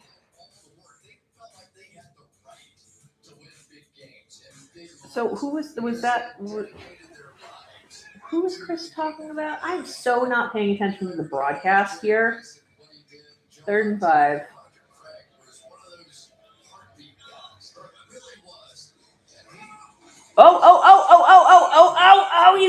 Just go for it. Just run. Run. Come back.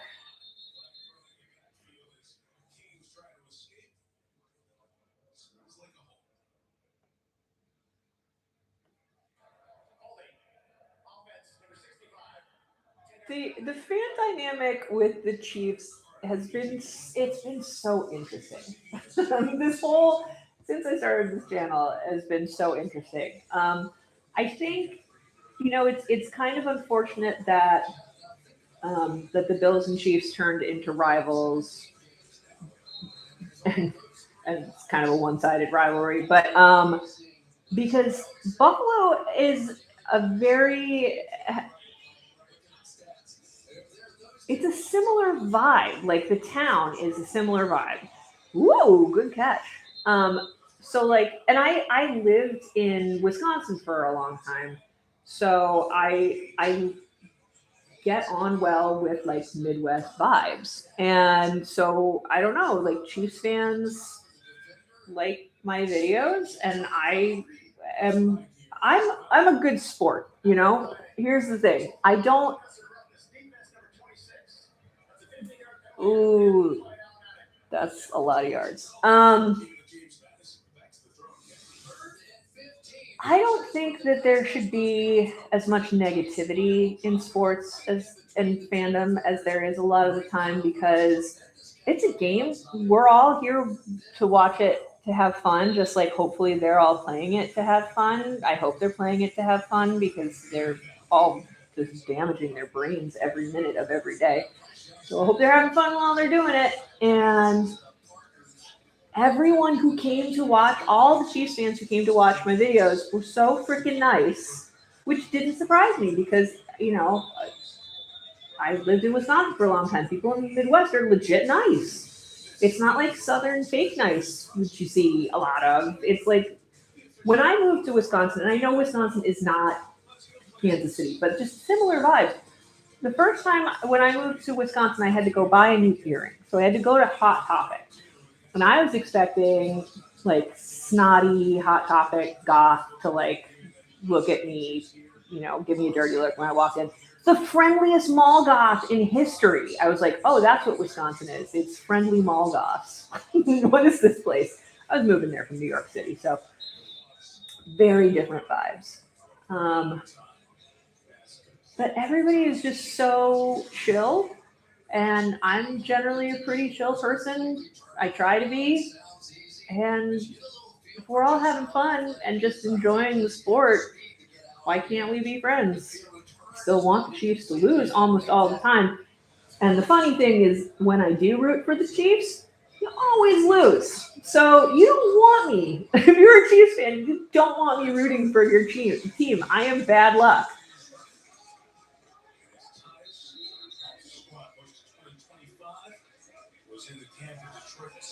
But yeah, the dynamic's been great. I'm very friendly with a lot of Chiefs fans on Twitter too, and it's just it should all be so much chiller than it is. I don't start fights. I will get into fights if people step to me, but I don't.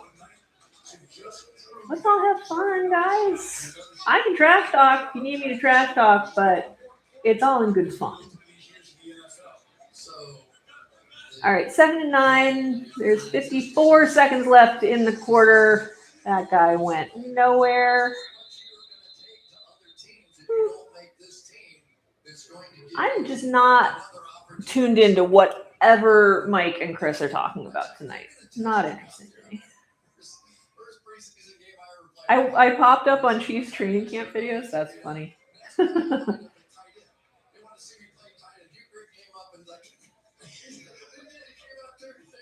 Well, yes, I'm sure that a lot of the reason that Chiefs fans were nice was because they won. But the thing is they could have been nasty. Like, plenty of other teams have fans that will come in on videos of games where they've beaten the Bills and they're assholes. Most people aren't coming in to watch videos of their team beating others. Like, if you're coming to watch sad fans of a team, you're usually coming in like a schadenfreude sort of space, and you're there to trash talk. And instead, it was all like it was people who started watching expecting to be schadenfreude, and then they were like, "Oh, she's nice. It sucks that she's sad." Like, I don't know why I have that vibe that people were like, "Oh, it's a bummer that she's sad about her team losing," instead of being like, "Haha, fuck you, bitch." Like, that's what I was expecting, and that's not what I ever got from Chiefs fans. So, got it from some other teams. Had a Dolphins fan in here for a while that wasn't my fave.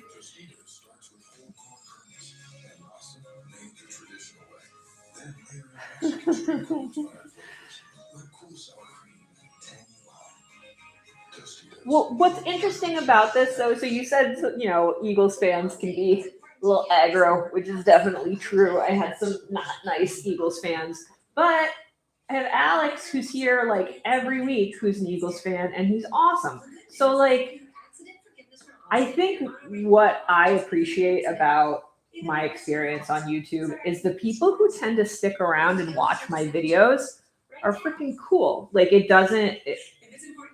vibe here is positive. Any trash talk is in good fun, So I feel like I just kind of naturally don't appeal to people who want to be dicks. The people who stick around are just here to have a good time. That's what I'm trying to inculcate amongst my membership. Does that mean I probably make less money than I would if I did a lot more rage baity type stuff? Maybe, but this is way more fun for me. So that's just my thought on that.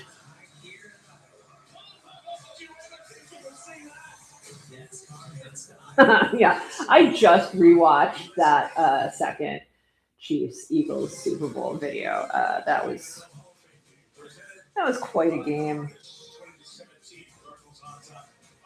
I will admit, I don't think I've ever said anything nice about the Dolphins ever, except Dan Marino was really good.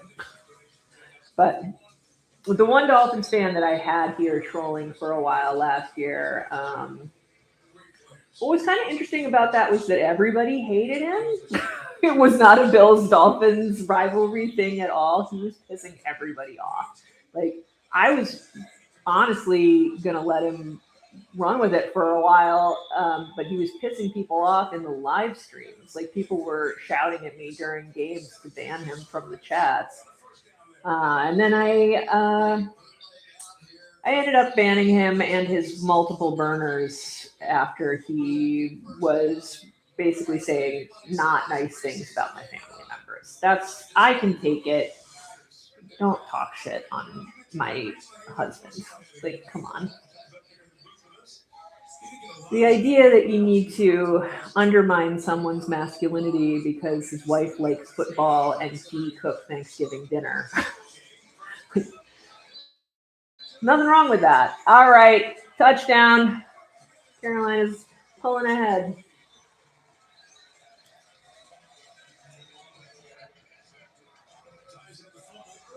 He was unpleasant.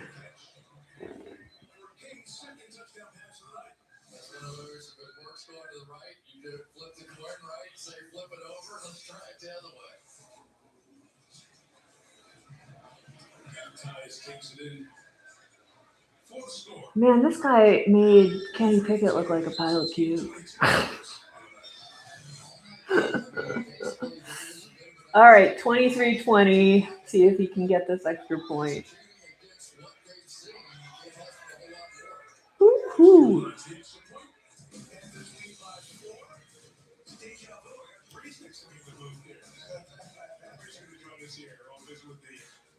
Oh, yeah, let's talk about Tony Romo because you guys know I love Tony Romo. And I mean, last year was rough for Tony Romo. He was not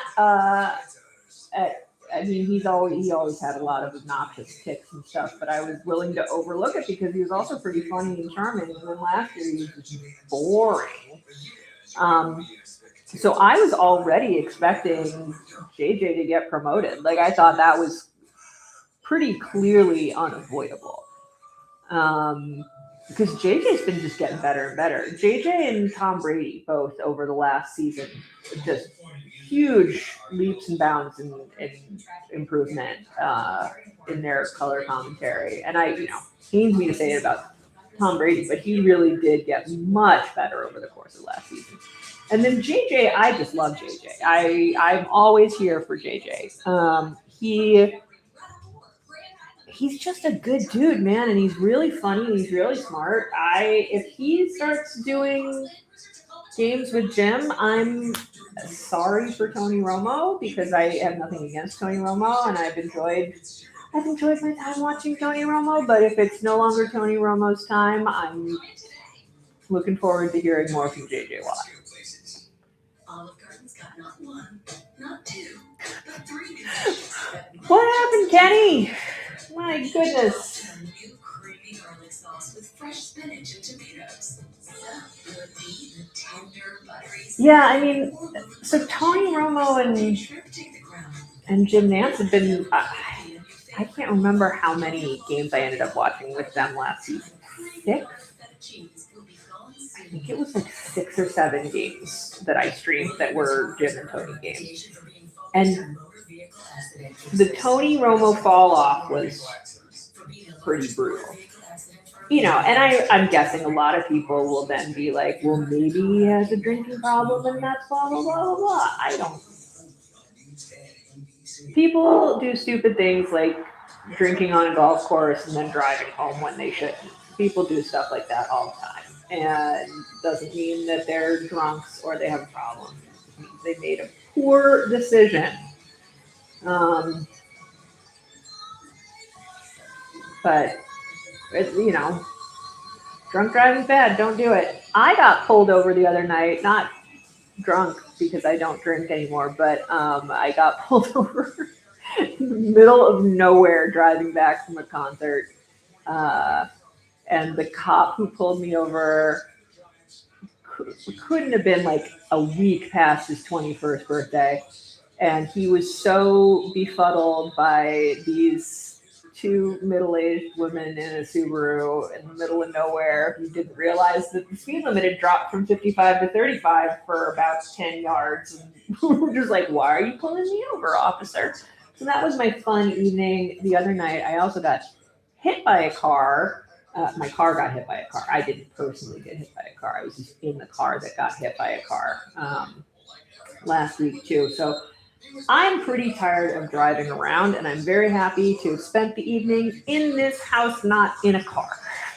That's my takeaway from that. 1st and 10, he got about 5, 4.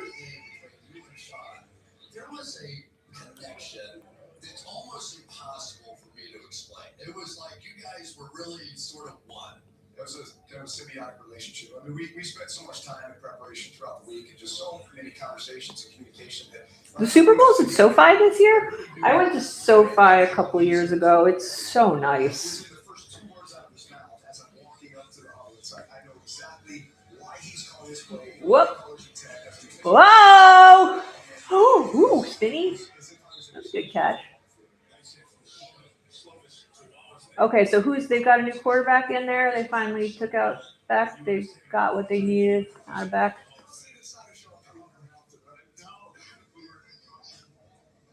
Nasty little no man Sean is. I don't love Phil Simms. Phil Simms doesn't do it for me.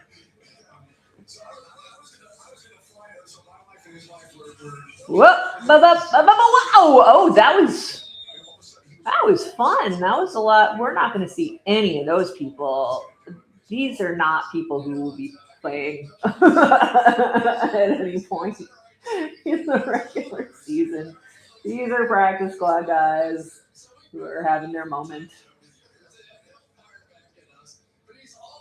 They're not paying attention to the game. I'm not paying attention to the game. Nobody's paying attention to the game.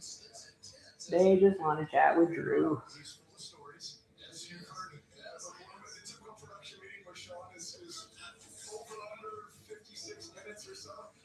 I got first.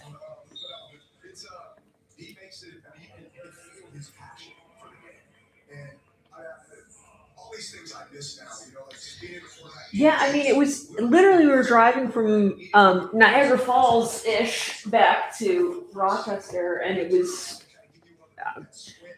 I meant to get on the throughway. My GPS took me a stupid way. And so we were like, let's just take the rural roads all the way back. And I just thought it was 55 the whole way. And apparently, like, there was a firehouse in Medina where it dropped down very briefly. And they had a cop car sitting there waiting on idiots like me. And the guy took pity on us. Did not give me a ticket. But it's very odd to, like, any other time I've ever been pulled over, I was like, oh yeah, I was speeding. That makes sense. But like, because I speed, I won't deny it. I don't drive drunk, but I do speed. I speed sober, not like recklessly, but I'm pretty much always going to speed at least a little bit. But this was not. It was dark, and I'm like, I don't want to hit any deer in the middle of nowhere. So I was going like 55 on the dot. So I was like, why is this guy coming up fast behind me? Go around me. And then his flashers went off, and I was like, oh, fuck, what?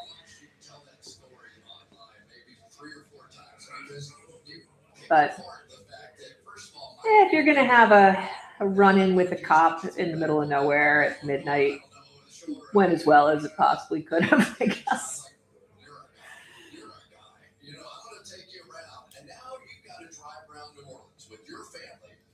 Yeah, I mean, he was clearly sitting there specifically for that. But I think because they assume most people who are going to blow through something like that in the middle of the night are probably drunk. I mean, I don't know.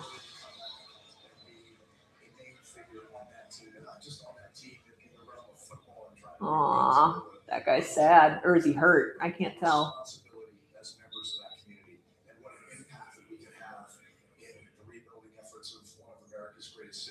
And we all embrace that. Like we truly did. I look at all the moves that were made. It just oh God, yeah. How it all came together from free agents to Reggie Bush calling in the second pick, if you remember. I don't engage with road rage. I actually learned that lesson very early on when I was a teenager. My friend was driving a bunch of us to sports practice, and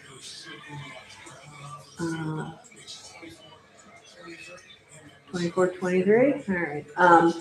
We were driving, and some guy did something shitty, and so my friends and I in the backseat flipped the guy off, and the guy got very unhappy and started road rage driving in front of my friend Liz, who was driving, and she was freaking out that this guy was he was trying to cut her off, and she was really, really mad at us for having flipped him off. And then we managed to get away from him because Liz had an Easy Pass in her car, and this was back when the toll booths actually had big like things that went down, like big bars. And so she went into the Easy Pass lane, and the bar went up for us, and we went through, and he followed us into the Easy Pass lane, but he did not have an Easy Pass, and he got stuck behind the bar. So we got away from him.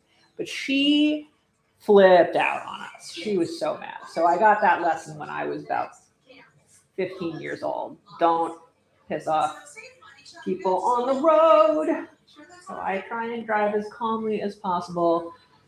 It's been hard the last few days, though. I've been very fed up with people since I got hit the other day. It really has made me a lot more short-tempered on the road, so I've been trying my darndest not to become one of the road ragers. Oh my gosh. This has been a decent game, and it's stayed close. Like, I don't know what's going to happen. I don't know what these backup quarterbacks and rando linemen are going to do over the course of the next half a period. Are people actually going to go watch this movie about the one night people can have sex? Such an odd conceit for a movie.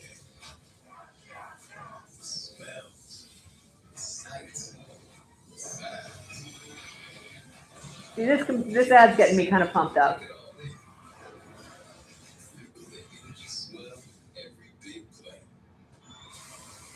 So what are some games that you guys are looking forward to?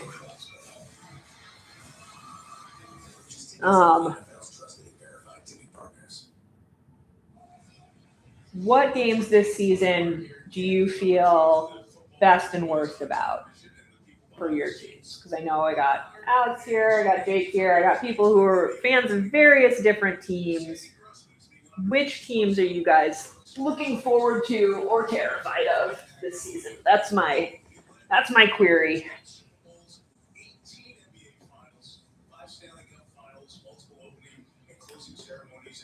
Oh, 24-23.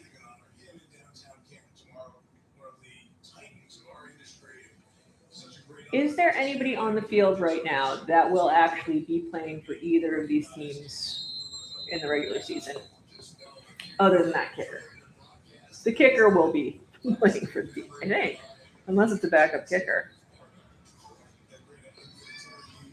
Let's see a fun run back. Let's see it. No, not so much. Aw, you tried, dude. It's okay.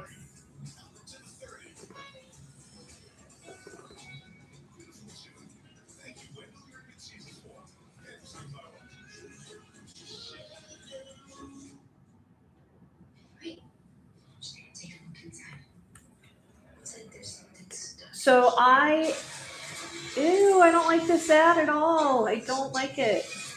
This is why I hate that my kids like horror movies, because I end up having to watch shit like this. Oh, no. No.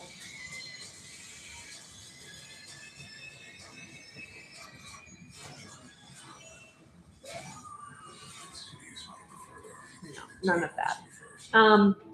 As far as when do I stream Bills games and Chiefs games. If there are Bills games and Chiefs games at the same time, I stream Bills games, not Chiefs games. But since so much of my fan base, when I started out, was Chiefs fans, I streamed Chiefs games. So the conceit was basically watch Bills games and cheer for them, and watch Chiefs games and root against them. It was originally you had to be a member to see the Chiefs streams. But now they're just open to everybody because it makes the chat that much more fun if everybody can watch them. And so people have memberships just because they're real nice. I don't do much members only content. So I'm always very appreciative of the people who do actually get memberships, because I'm bad at providing benefits for that. I have little reaction emojis for members that people will bust out sometimes. And then every now and then I'll do a video here or there. So, like recently I just put up a re-edited video of the first Chiefs game I ever live streamed. I re-edited that with better footage and more updated, more of what my style is now of editing, I re-edited it and put that up to remember them. So not many people have watched it, but it was something I wanted to do. And then I will also I'm going to stream Patriots Seahawks, the season opener, because some of the Seahawks fans who started watching my channel after the Super Bowl specifically requested it. So I'm totally down for that. So as a rule, I'm going to do Bills and Chiefs games, but if there are other games here or there that seem like there are things that I should cover, I'll do that. And then the Super Bowl, regardless of who's in it, I always do the Super Bowl. And then I try to do both the AFC and NFC championship games this year. It took me a while to actually edit them down, but I did the live streams.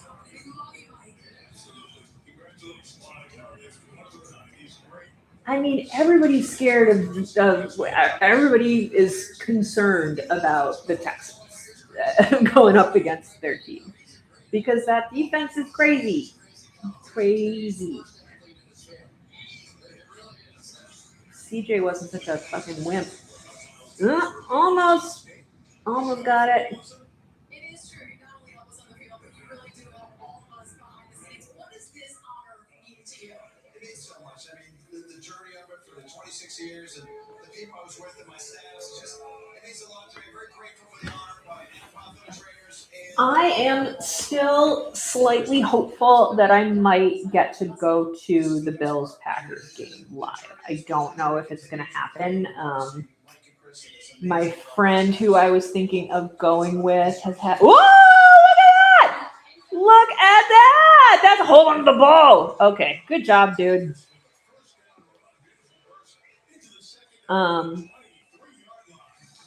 Yeah, my friend's dad just died, who I was going to go with, and I don't know if he was hoping to make that more of like a family outing and might put a crimp in things, but it's still possible. I have very good friends in Wisconsin who are Packers fans, and it would be fun to go with them and root actively against their team. My friends who are Packers fans, this particular couple of people, are the nicest people on the entire fucking planet. And I'm so lucky to know them, and I would love to go to a football game with them, but we'll see.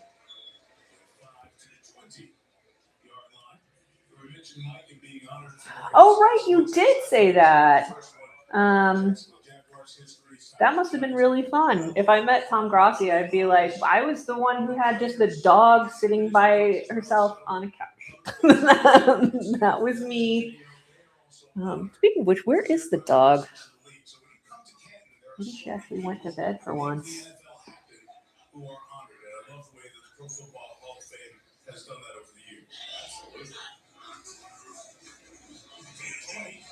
Yeah. Not much.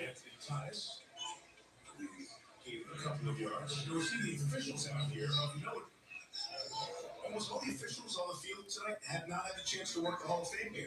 And they're all veteran officials. Everybody's been in the league for 10 years or more. Yeah, the Colts melted down halfway through last season, as did the Bucks. Last season was such a weird season. I think Daniel Jones is healthy again. I don't know what the status is of Sauce. So, they traded to get Sauce halfway through the season, and Sauce immediately got hurt. And I have said for many years that Sauce is horribly overrated, but no, that didn't go well. But yeah, if he's healthy, I think he's overrated, but I do still also think he's good, so he could be an asset to them if the Colts want to try and make another run for it, regroup. Yeah, definitely come. It's always a really chill group. Like I said, we had that one Dolphins fan who was kind of a prick last year for a few games, but for the most part, everybody who shows up is super duper chill, and we just have a good time, and nobody gets all aggro, and we just a lot of people who just like watching good football and sometimes watching very bad football. So I'm glad you showed up.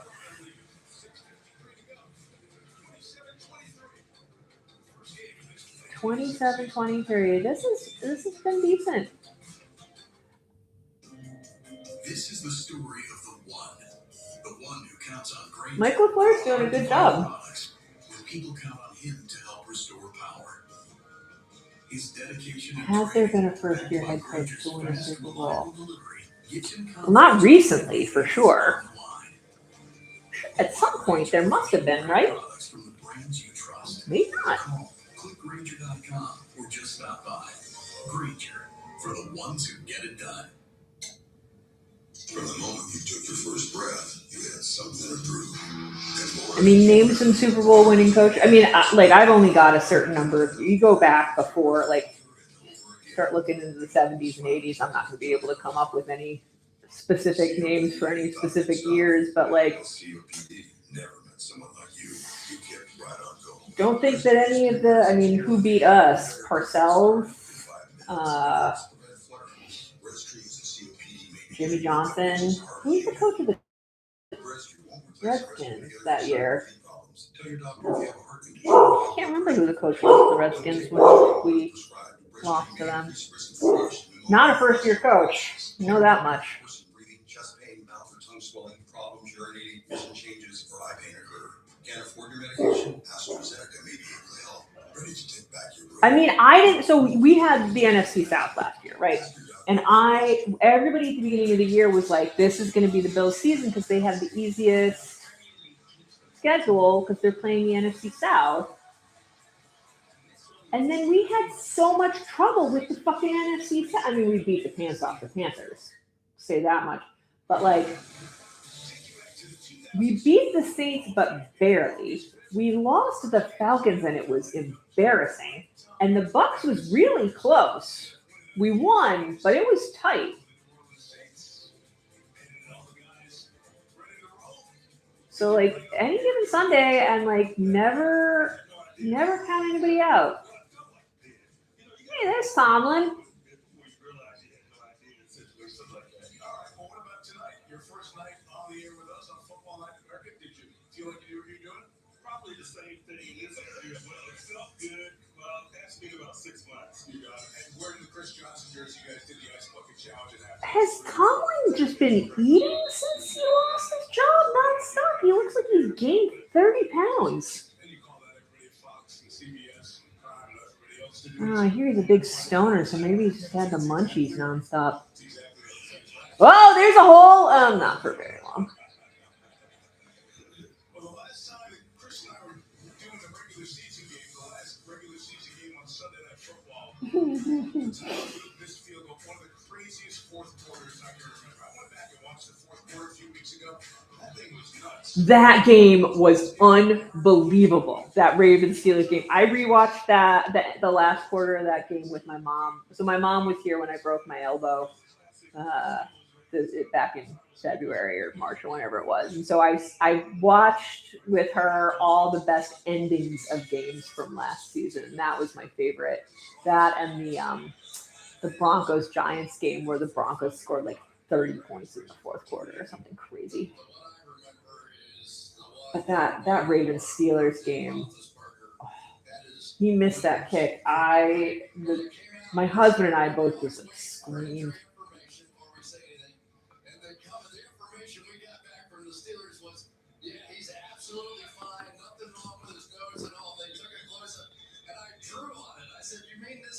What was interesting about last year was that the things that stood between the Bills and making it to the Super Bowl weren't any of the things that you would have expected to be in between the Bills and the Super Bowl. Patrick Mahomes was, even before he got hurt, wasn't an obstacle to the Bills last year. It was crazy. And then Lamar got hurt, and so he wasn't an obstacle to the Bills. But the things we couldn't get past were our own mistakes. And then just stuff that you wouldn't have expected. Just fluky injury things usually is always a problem. And then getting sacked 8 fucking times by the Texans. That wasn't great. You had 1 tackle with a concussion, 1 tackle with only 1 functional arm. That game was brutal. And what was crazy too was even those games those losses like that, and the Dolphins loss and the Miami loss, losses that felt like really nasty, bad losses, were all still actually really close to winnable at the end. Like, we could have pulled out all of those games, even with how ugly they were, which is just crazy. Football's a crazy sport. The fact that that's a possibility. Like, yeah, I mean, things can just turn around so fast. Could have pulled it out. We didn't.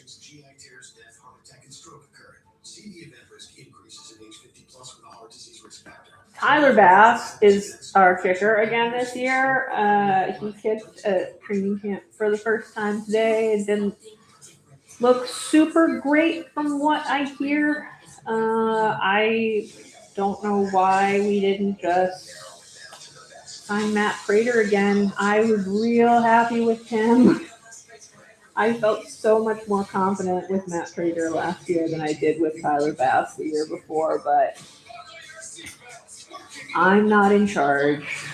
So Tyler Bass it is. I don't know. Not my favorite. Not my favorite. Oh.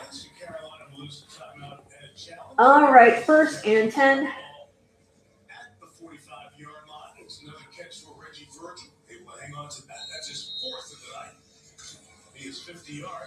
No, I think that was catch. They were right to keep that as is. Whoa! He's little. Maybe he's just standing directly next to lineman, but he looks awfully little.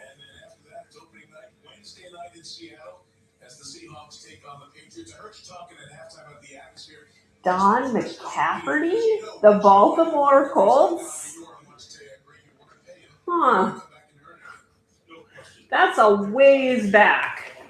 That's a ways back.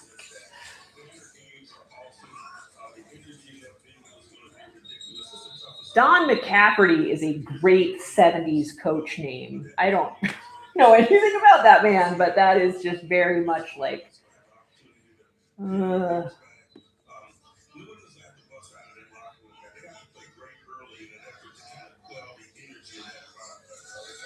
So Tomlin is making the important observation that the Patriots need to come out swinging in that season opener. Tomlin maybe has some work to do on his insightful observations. That was some very season 1 Tom Brady bullshit right there. It takes a while to get into the swing of things. Although I gotta say, I was very impressed with how quickly Jason Kelce took to commentating. Not that I don't think Kelce has yet to do a full color stint in a full game, but anytime I hear him commentating sort of like off the cuff, he's done very, very well, and he did from jump. Some people take a little bit longer to get into the swing of things.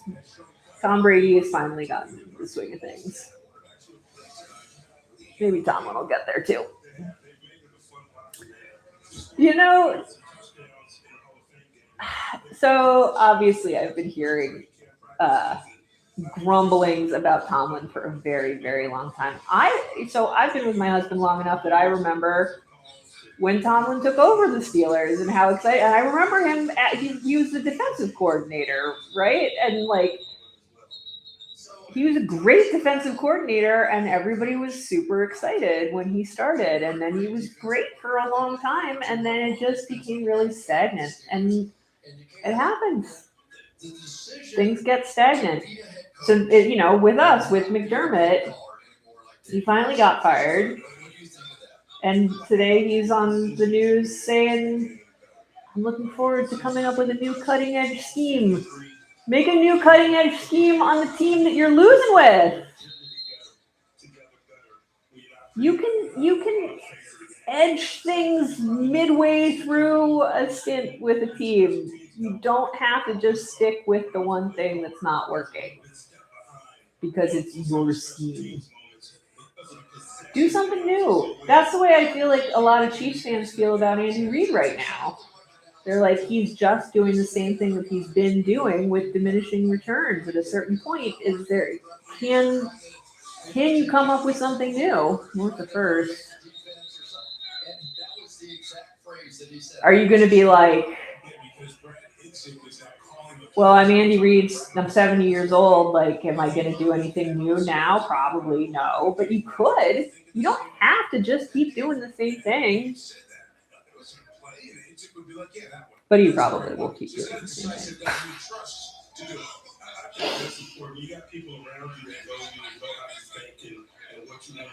But I don't know what Mike McCarthy's going to do with the Steelers. It'll be interesting.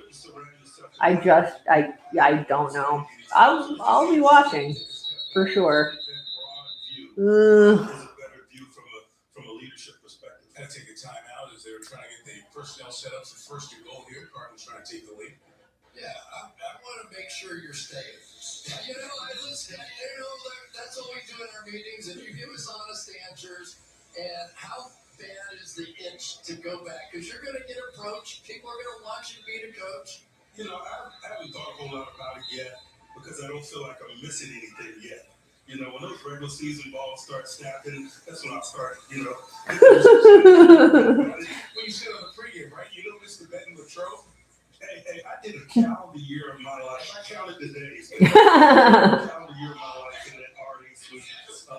That's cute. I like Tomlin. I like him as a dude. And so did his guys. Like, that's why he was there for so long, is they love him. But sometimes that's not enough. You know, he was definitely a player's coach. I'm looking forward to it. I've always enjoyed working with you guys. Like I used to tell you guys in meetings, man, thank you guys for telling our story. It's good to be a part of the storytelling. Yeah, but we could come in there. We would be loaded for bear because we knew we were going to get answers. It was a full pad. Yes, you ready to full pad? That's empty notes. And everybody had their favorite quotes for me. Oh, they're all kind of smooshed in there in that booth. That's a much smaller booth than I realized.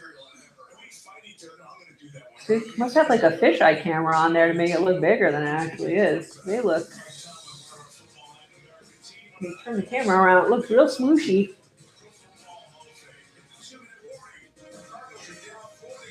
It's hard to get anybody to commit to a full rebuild. I don't know. It's weird. I feel like the Dolphins are probably the closest to it. Like, they just slashed and burned, but they got to wait until they get Tua's contract off their books before they can really turn anything around. So I think they're just gonna coast for a couple years. I don't know. How much longer do they have to eat Tua's contract? Another 2 years? That was a brutal contract.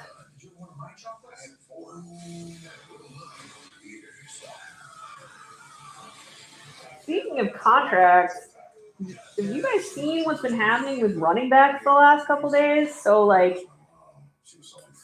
Gibbs and Taylor and Bijan all got new $25 million contracts, basically. And we're over here sitting on the James Cook contract that we managed to pull off last year.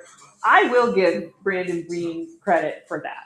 That was, I don't know how he pulled that off, because James Cook really wanted more money, but he also really wanted to be on the Bills. So we benefited from that. But, like, yeah, if he has another year this year like he did last year, we're getting a serious hold in next year, because he only got 15 mil. If this is the new market, I will say for certain that, especially if he has another great year, he deserves way more than what he's currently getting. Can we afford to give him 25 mil? No. So I don't know what happens from there. That's a great, like, unless the cap goes up like huge enormously, I don't see how I don't see how $25 million running back contracts are feasible. Like, who the fuck? What do you? How do you can't? Oh! Oh! Let's see.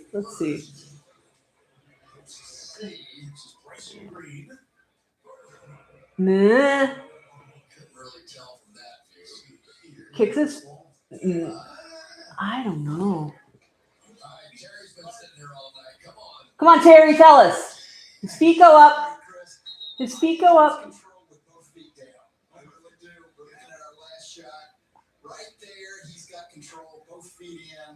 I think it's a touchdown. I agree with Terry McCauley. Give it to him. Terry McCauley, 3-time Super Bowl referee. Back with us, our rules analyst. Yeah.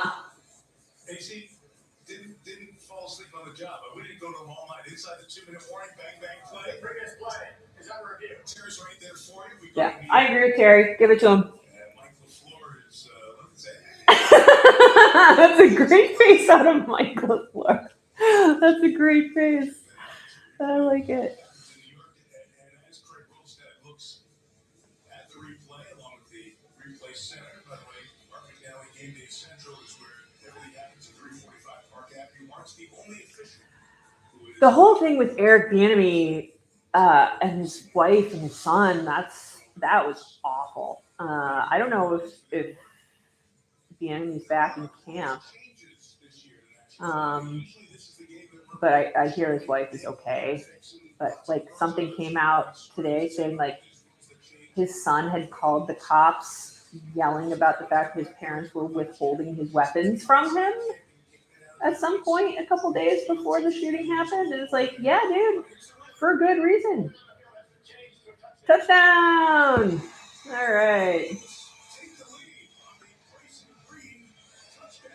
But hearing that, like, one of the things I was hearing after the shooting was people saying nasty shit about them as parents. Like, what kind of parents do you have to be to raise a kid that would do something like that? And that's not how it works. Like, sometimes kids are shitty because they have shitty parents, and sometimes they're just bad seeds. Like, they just are. Sometimes it is nature and not nurture.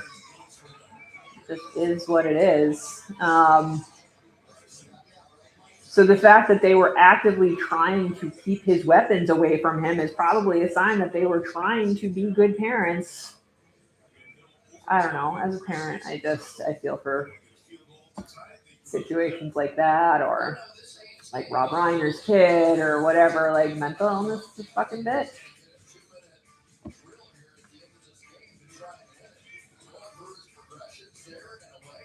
Like, you can either be crazy or you can be just a fucking sociopath. Like, there are all sorts of different things that can be going on that can lead to things like that. And I really feel for Bieniemy, and I'm glad that his wife is apparently basically okay.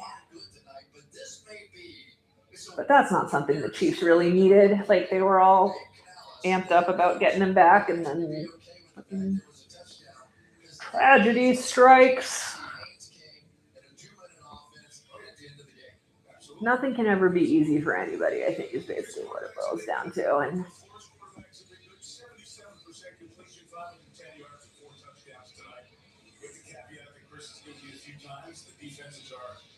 as basic and vanilla as you'll see in an NFL game as part of the preseason. all right, 27-30. Can Carolina come back in these last 2 minutes? This has been a good game, you guys. Okay. Touch back.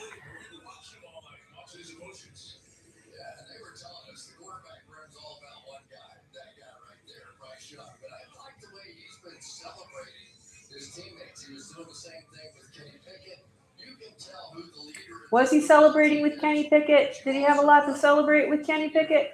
I don't recall a lot to celebrate with Kenny Pickett.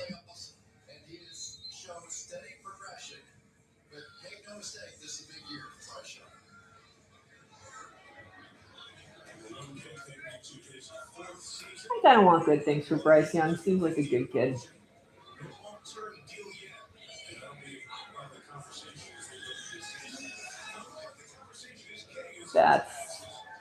That's not to anybody.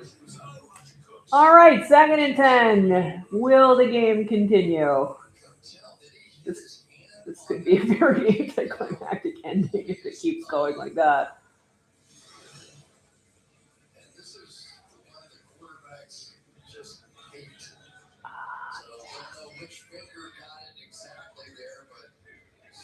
Bring back Kenny. Bring back Kenny.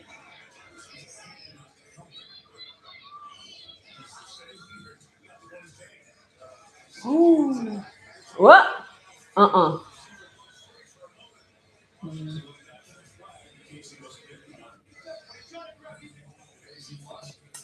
3rd and 10.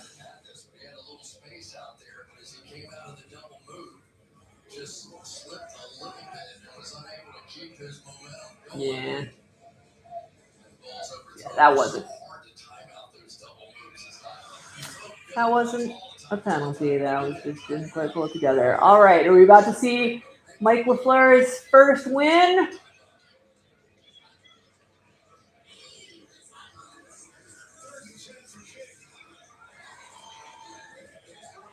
Oh, first down.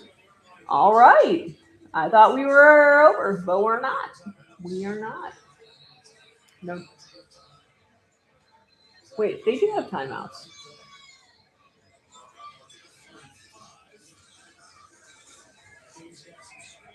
Oh, get out of bounds. He got out of bounds. Was he out of bounds?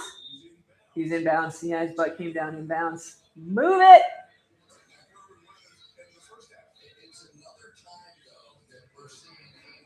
It's good to see this guy having to do a 2-minute drill. This is fun. 2nd and 2. I love a good 2-minute drill. Yep. Timeout there. Did they fix timeout?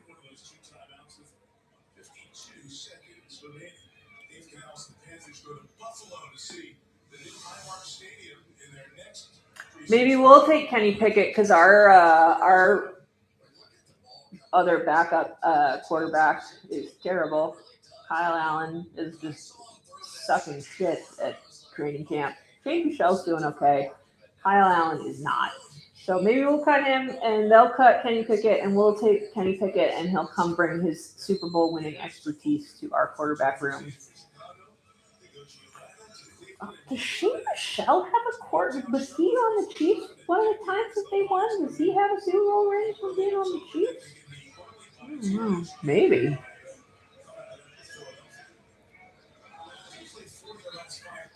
Oh. Yep. Don't fall down. Up. Nope. That don't do it.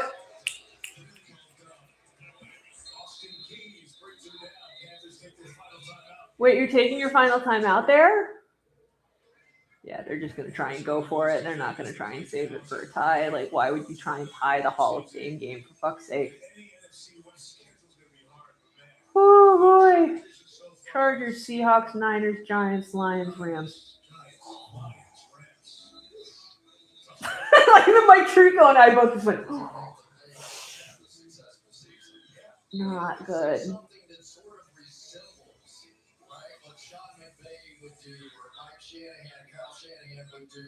With their football teams.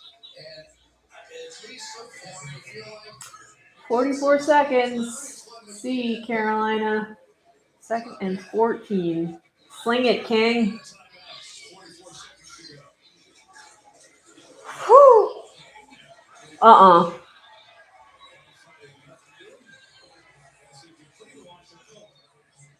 Nope. 3rd and 14.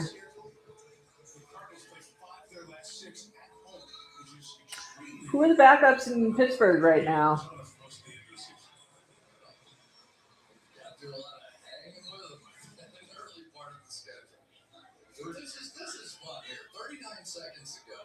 This is fun, says Chris. This is fun. It has been fun. This is pretty fun. Okay, so we get. There it is. That's what Chris just said. That's what Chris just said. Quarterback flings.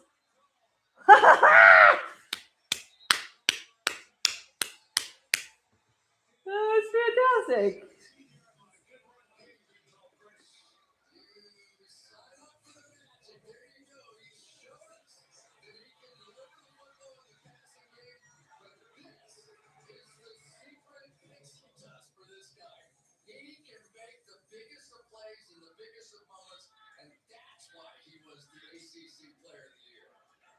Yeah, Kenny Pickett's getting cut.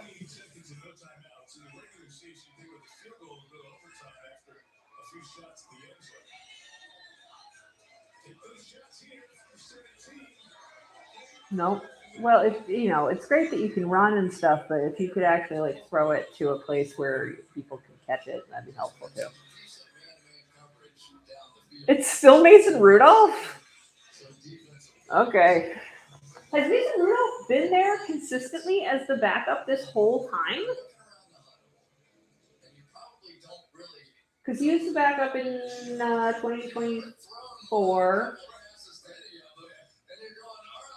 No. Yeah. 2023. Right? So I started doing this in 2023, and he was their backup then. We played him in the playoffs. Get it? Oh! Oh.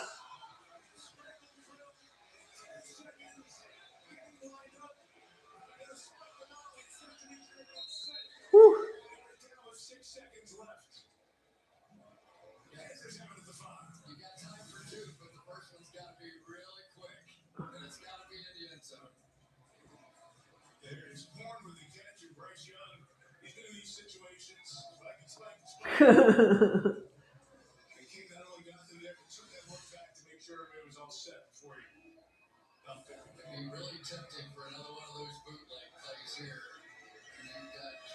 So Chris is saying bootleg. Do they have time to run a bootleg? No!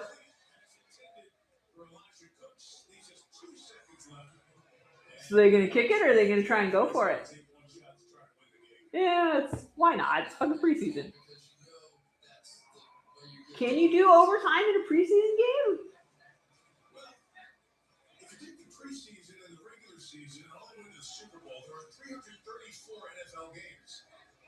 Really?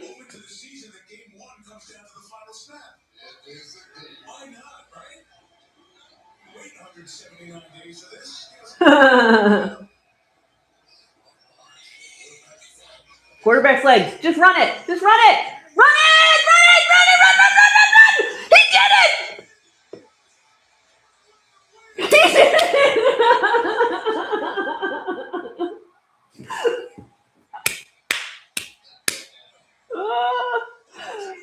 That was great.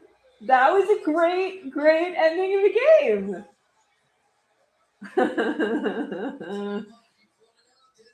Amazing. He, like, for a second, he was like, wait, I try and throw it, but I'm over the line of scrimmage, so I'm going to go. That was great. That was great. They're so happy. All right, folks. That was fun.